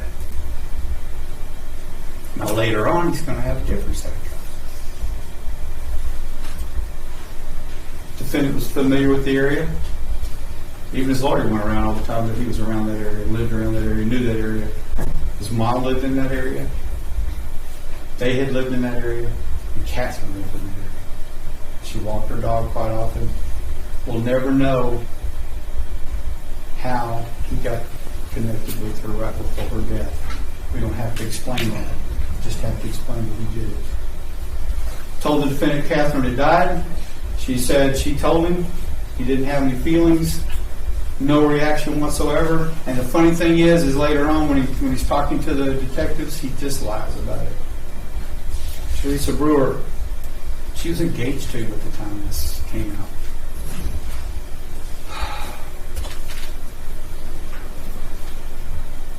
They were moving just like the police thought. Remember they said they had to get that trash pulled because they thought they were moving. They were going to move. He avoided DNA. Bill collectors could get it from us, which is silly because he's a bill collector and he's never collected DNA in his life. Young girls on the tablet fantasize about taking their virginity. Same lie about the previous arrest. I just felt her up. And then Paula. I hope you never forget Paula.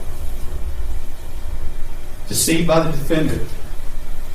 Wasn't that he forced her to go at gunpoint, wasn't that he forced her. What he did was he deceived her. And that's important because she's a young, gullible young lady just like Catherine Edwards. He deceived her. He sweet-talked her. He lied to her. And then he got her to go where he wanted her to go so that he could control her. Told her he was just taking her home. Little sweet Paul thought that's where we're going. We all have those times when we want to look back and say, I wish I'd never gotten in that car. She noticed the defendant was driving a different direction. He drives her to a secluded place. And you know what happened after that. He sexually assaulted her, humiliated her, and then drive her home. And y'all don't understand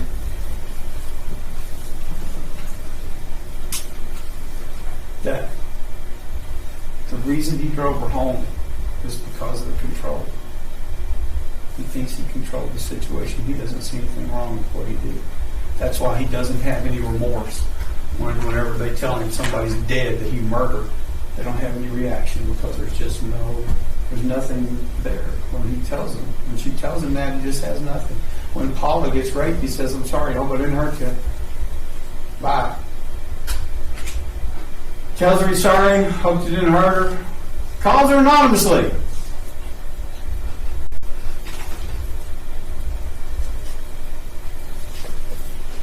Tells her things that only he would know that he did.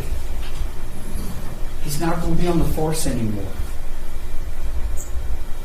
How would anybody know that he told her he was a police officer? This was a private thing with her and the police. He worked for Nabisco.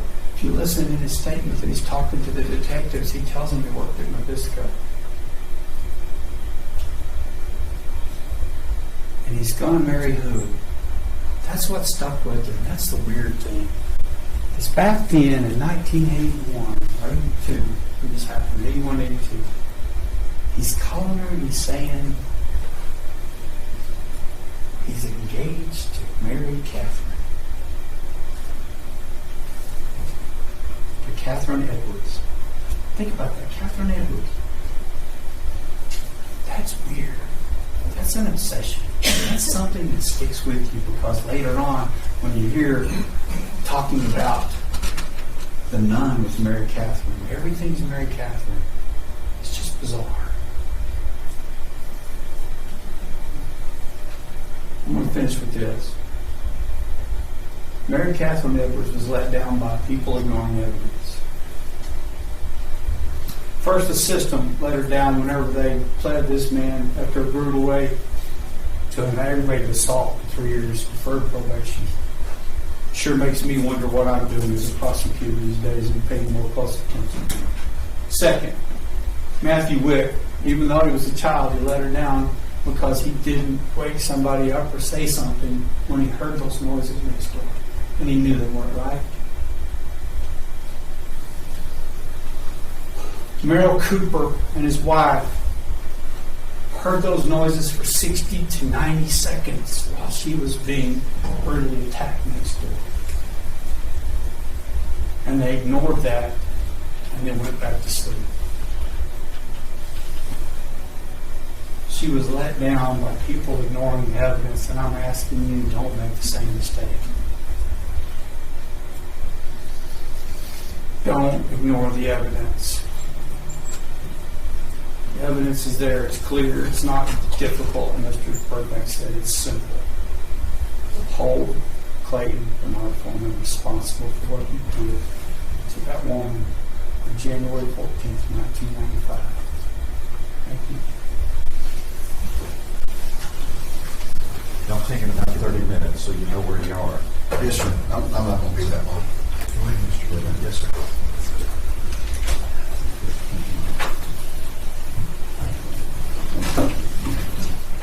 I'm not going to take too long of your time. Mr. Laird did a wonderful job of trying to remind you of what evidence you heard. I also want to thank you on behalf of Catherine, her family, Catherine's fellow teachers that work with her students, the parents of those students, and all the community that have been waiting for this case. We have all, myself included, have been waiting 29 years, holding our breath to bring justice to this family, to us. And as our job is winding down, in about 10 minutes, I'm going to stop being a prosecutor and I'm just going to be a citizen just like you folks. And wait with bated breath and hope and have faith in you that you guys will do the right thing. That this murder, this rape, will not remain unsolved, and that man won't go back to Uber driving after all the things that he's done. You've done a wonderful job, and we're very grateful for what you've done so far.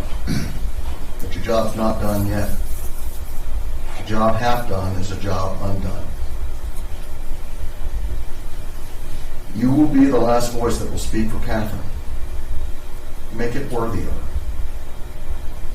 You are the voice of this family, her friends, her students, and parents. This community have been holding their breath a year for almost 30 years.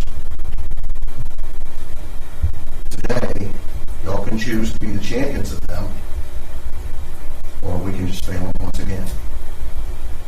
And you can do it with one word. Jury charge, it's a little long, but I'm going to point out 3 pages. The first page is the charge, or it's in the middle, and you'll figure it out, but it's the charge. It's what the elements of the crime.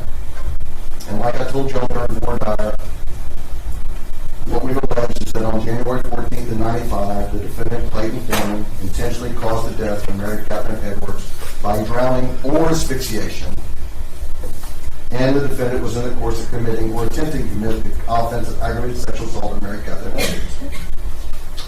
I told y'all then, and I'm going to tell y'all now, the only issue was identity. All those issues are uncontroverted. Nobody disputes. Ms. Burbank talks about asphyxiation, drowning. It's a distinction without difference.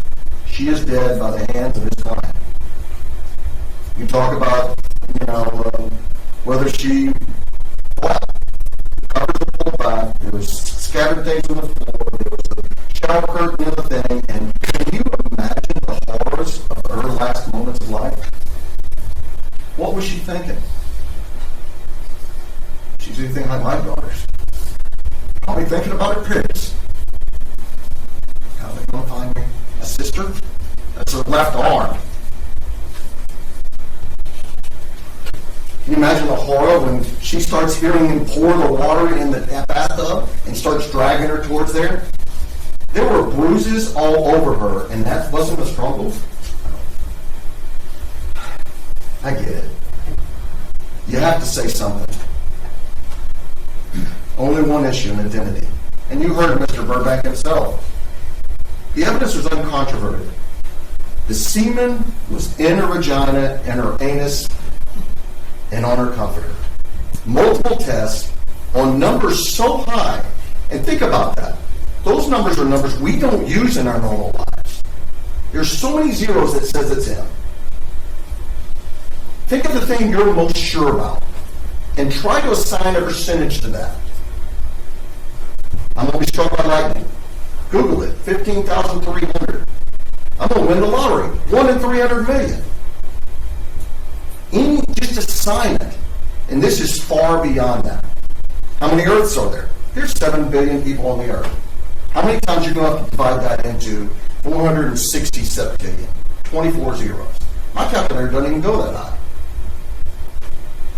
So it's uncontroverted that, and Mr. Burbank said, it matched. Let's say that another way. My client's semen was in Catherine's vagina, was in Catherine's anus, was in Catherine's comforter, and he had no reason to be there at all. Nothing in her diaries, nobody. Allison talks to her multiple times a day. She's dating Mr. McCann. He is not on the radar. Everything indicates that this was not consensual. And Mr. Burbank did his job. He had to. And the things he has to go through, he has to stand in front of you, in front of a mountain of evidence and tell you there's no mountain. And that's a tough job. Challenging. But he has to do that. As a prosecutor, we know we're doing pretty good when he's focusing on, hey, that wasn't in the report, or y'all didn't test this. And he's not touching what the evidence says. If you reverse that, let's say we had tested the fingernail clippings, and we had prosecuted someone else over the years. Let's say David Perry. God, I'm sorry David Perry got drugged through this. Think of that. All the different people that got accused or just brought in and doing that, they were victimized too, and they were feeling a loss of Catherine Edwards as well. And then suddenly you get accused of it. I have to drive down the needle and give all these samples, and should I get a lawyer? There's all these things that people did because of what he did. And the Beaumont Police Department, the amount of man hours and time and expense, and then the Texas Rangers, the DPS.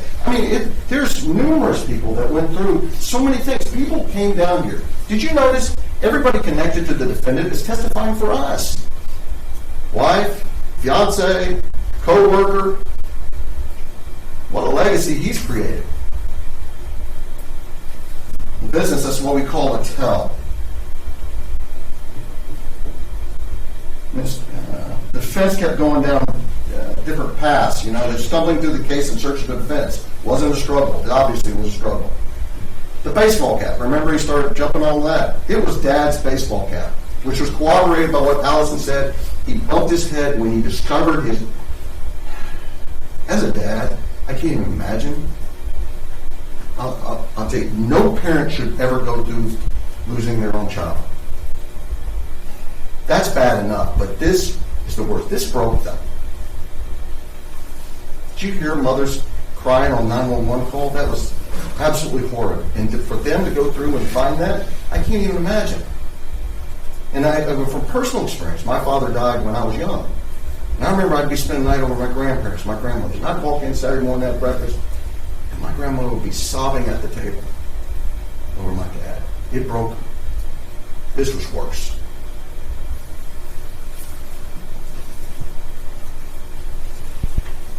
Y'all need to bring them justice. And I wish they'd been alive to see this day.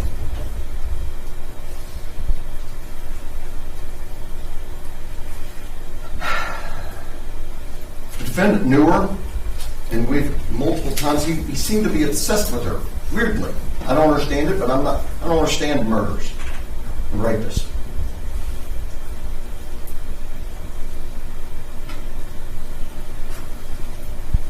Mother said, my daughter's been tortured and murdered. That was a struggle. And folks, I've heard this quote. I saw it. It's like, the best thing the devil ever did was convince us that he didn't exist. And it's so easy to believe that evil doesn't exist. It is here in this courtroom here today. What occurred to her, what occurred to Paula, was absolutely evil. And through my years of practice here, I've tried to define it, and I've gone through these different renditions of it, but I'll tell you an aspect or perspective I have of it. Early on, I'm trying to think about, I think about, physics and light and darkness, and you think that darkness emanates, but it doesn't. Light emanates. Darkness is just the absence of light. And I've come to believe that evil is the absence of virtue, of humanity, of compassion, of feeling for our fellow person. And that is him. Can you imagine what he had to listen to while he's raping Paula? She's crying, sobbing, forcing her. The lack of humanity that exists in that being. Now let's move forward to Catherine. The things that he had to do. One, he had to lie and get into her house. Sure he did. He had to. He had used a weapon, probably that gun, to get her into handcuffs and get her upstairs. She'd done that bottom assault. The whole crime scene, suggests that the aggravated sexual assault was a component of the murder. She's found nude from the waist down, and we didn't show it again. We don't want to exhibit in. If you don't think she was raped in the anus, there's that picture that shows it's gaping. There's testimony that his semen is in her anus. These are things I wish I didn't know exist, and I'm sorry I had to talk to you about it. But I didn't bring us here. He did.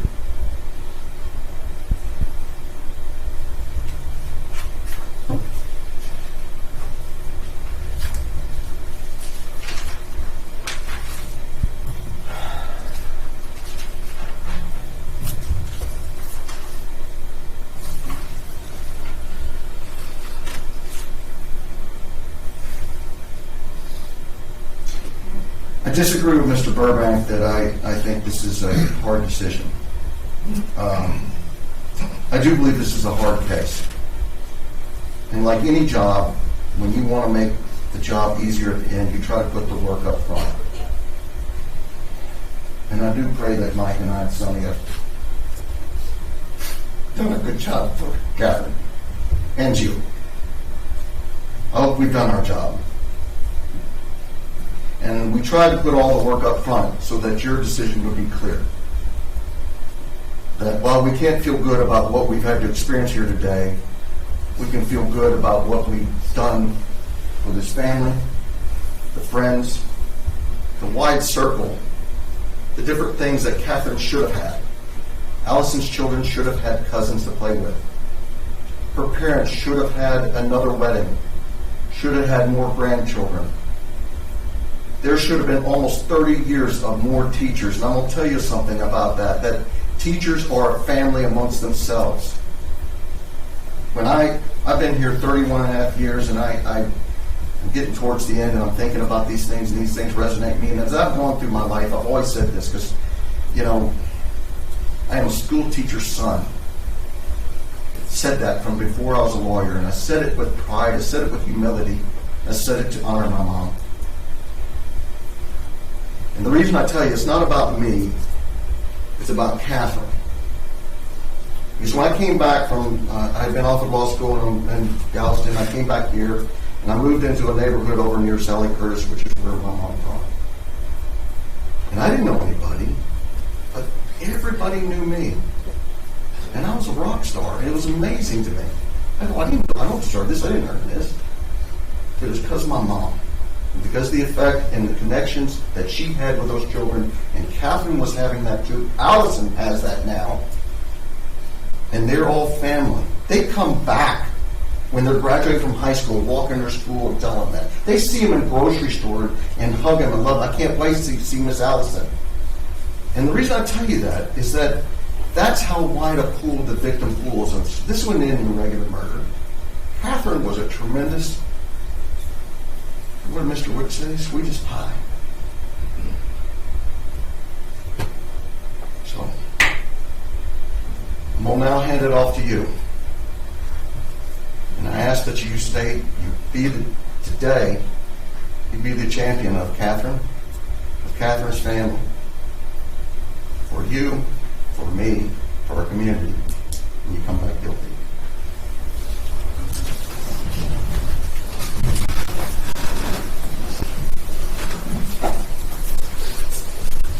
Stand by, ladies and gentlemen. Thank you.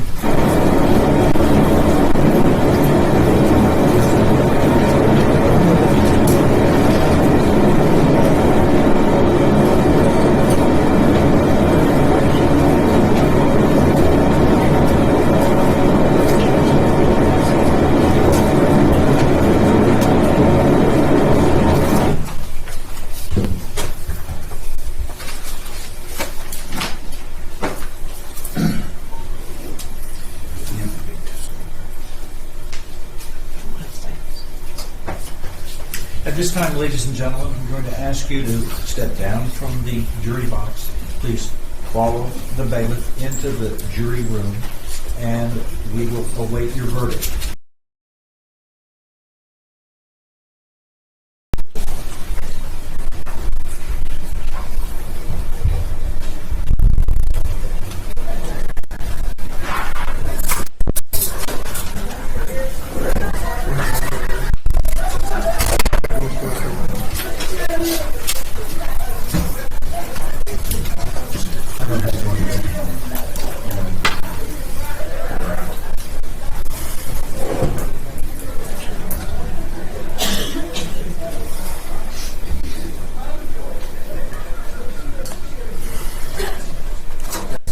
Is this verdict a unanimous one? That is one that is agreed upon by all members of the jury? Yes, sir. And do any of the jurors disagree with your foreperson's representations that this is unanimous? No disagreement. It does appear to be unanimous. If you would be so kind, pass the documents to the bailiff. You may be seated. I will review for proper form and publish the verdict. Thank you. And the defendant shall rise. In cause number 21-38410, the State of Texas versus Clayton Foreman, we, the jury, find the defendant guilty of the offense of capital murder as charged in the indictment. Signed by the foreperson. It is received, made a part of the record for all purposes, and you may be seated. Do any of the parties wish the jury to be polled? No, the state does not. And defense? Not after your question. Okay. You can sign I that. think it's satisfied. Okay. And is there any additional presentation you want to make on behalf of allocution? No, Your Honor. None? All right. Then, ladies and gentlemen of the jury, all of you including alternates, At the beginning of the trial, I placed each of you under a number of instructions. At this time, I am releasing you from these instructions previously given to you. However, one additional final instruction. Once you are discharged, you are released from your oath of secrecy. You will be free to discuss the case and your deliberations with anyone. You are also free to refuse to discuss the case, and you have every right to maintain your silence unless otherwise ordered to do so. Once you are discharged, in a little bit of time here, the attorneys will be released as well, and they always like to speak with jurors to get feedback from them. And you don't have to, but they certainly appreciate it. It helps them be better lawyers, and you certainly are free to wait to speak with him, or you are certainly free to leave. And Lacey, we're going to have some documentation. Ellie has documentation for you for work or school or other purposes, which shows that you were here during the last several days, and you can use that to help you resolve any issues because you were committed to being jurors. I want to thank you for your time, and I hope to have the honor to work with you in the future. May God continue to bless Jefferson County and her citizens. And at this time, you are excused. Everyone, across your room.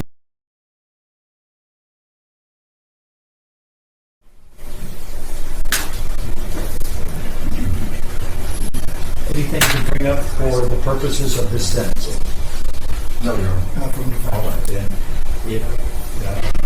Because of the circumstances of this case, the sentence will default to the legal standard of life imprisonment. Anything before formal sentence is rendered. Not from the defense. Clayton Bernard Foreman, you came before this court and the jury, entered a plea of not guilty to the offense of capital murder as set out in the indictment. The evidence was submitted, and the jury was charged by the court. After deliberating, the jury returned a verdict finding you guilty of the offense of capital murder. Because the death penalty was passed on this by the state, the only option is life without life imprisonment, and there is parole for that, which I believe is 40 years. Or, as 30 years was 95 in 30 years. Therefore, it is the judgment of this court that you are indeed guilty in this cause number 21-38410 and shall be punished in accordance with the jury's verdict. Is there any legal reason why sentence should not be pronounced at this time? State? No, Your Honor. And defense? No, Your Honor. Finding nothing to bar the pronouncement of sentence against you, and and the defendant having nothing to add, That's correct. it is therefore the order of this court that you, Clayton Bernard Foreman, having been adjudged guilty of the offense of capital murder in this cause number 21-38410, shall be punished at life imprisonment in the Texas Department of Criminal Justice's Institutional Division. You shall therefore be delivered by the Sheriff of Jefferson County to the Director of the Texas Department of Criminal Justice's Institutional Division, or any other person legally authorized to receive such convicts, where you shall be confined for life in accordance with the laws governing the Texas Department of Criminal Justice's Institutional Division.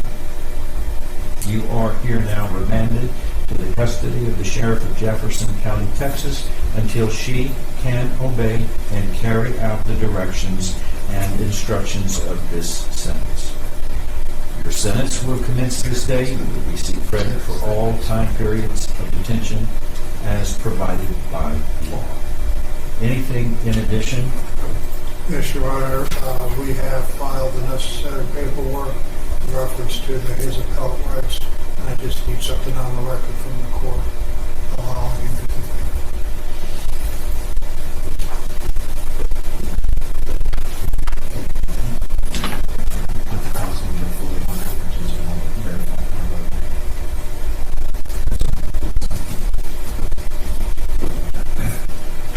Clayton Foreman, do you understand here?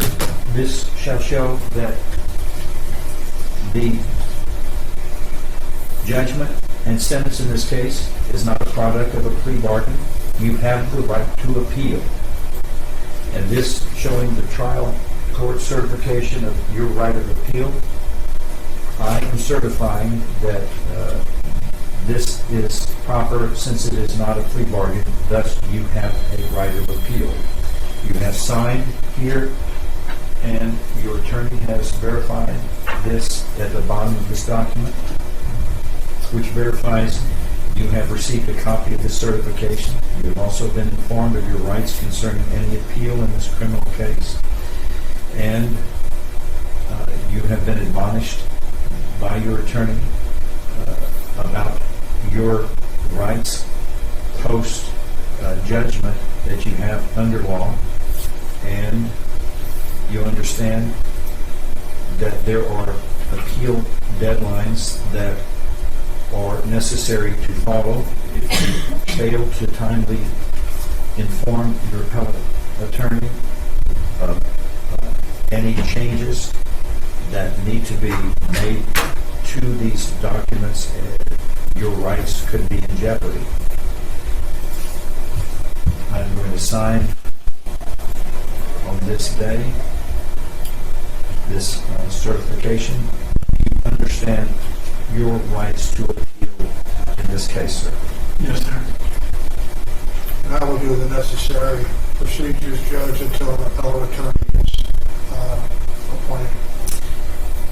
Court has signed the certification of right of appeal, and it will be entered into the record in this case. Anything else? Just a technicality, I'd ask the court to take judicial notice. I'm court appointed on this. He has been incarcerated since my appointment. You've already made the determination that he's indigent. So when the necessary paperwork comes in reference to the appointment, I would ask that you take judicial notice of the file and consider that in appointing another attorney so necessary. Right. Have there been any changes at all in your financial status since Mr. Burbank was appointed, sir? No, sir. Then a competent attorney will be appointed to assist you on any appeals you may wish to make. Anything else? I'm talking to Mr. Burbank. Anything else? No, Your Honor. From the state? No, Your Honor. Then we are in recess on this case. The defendant is taken into custody.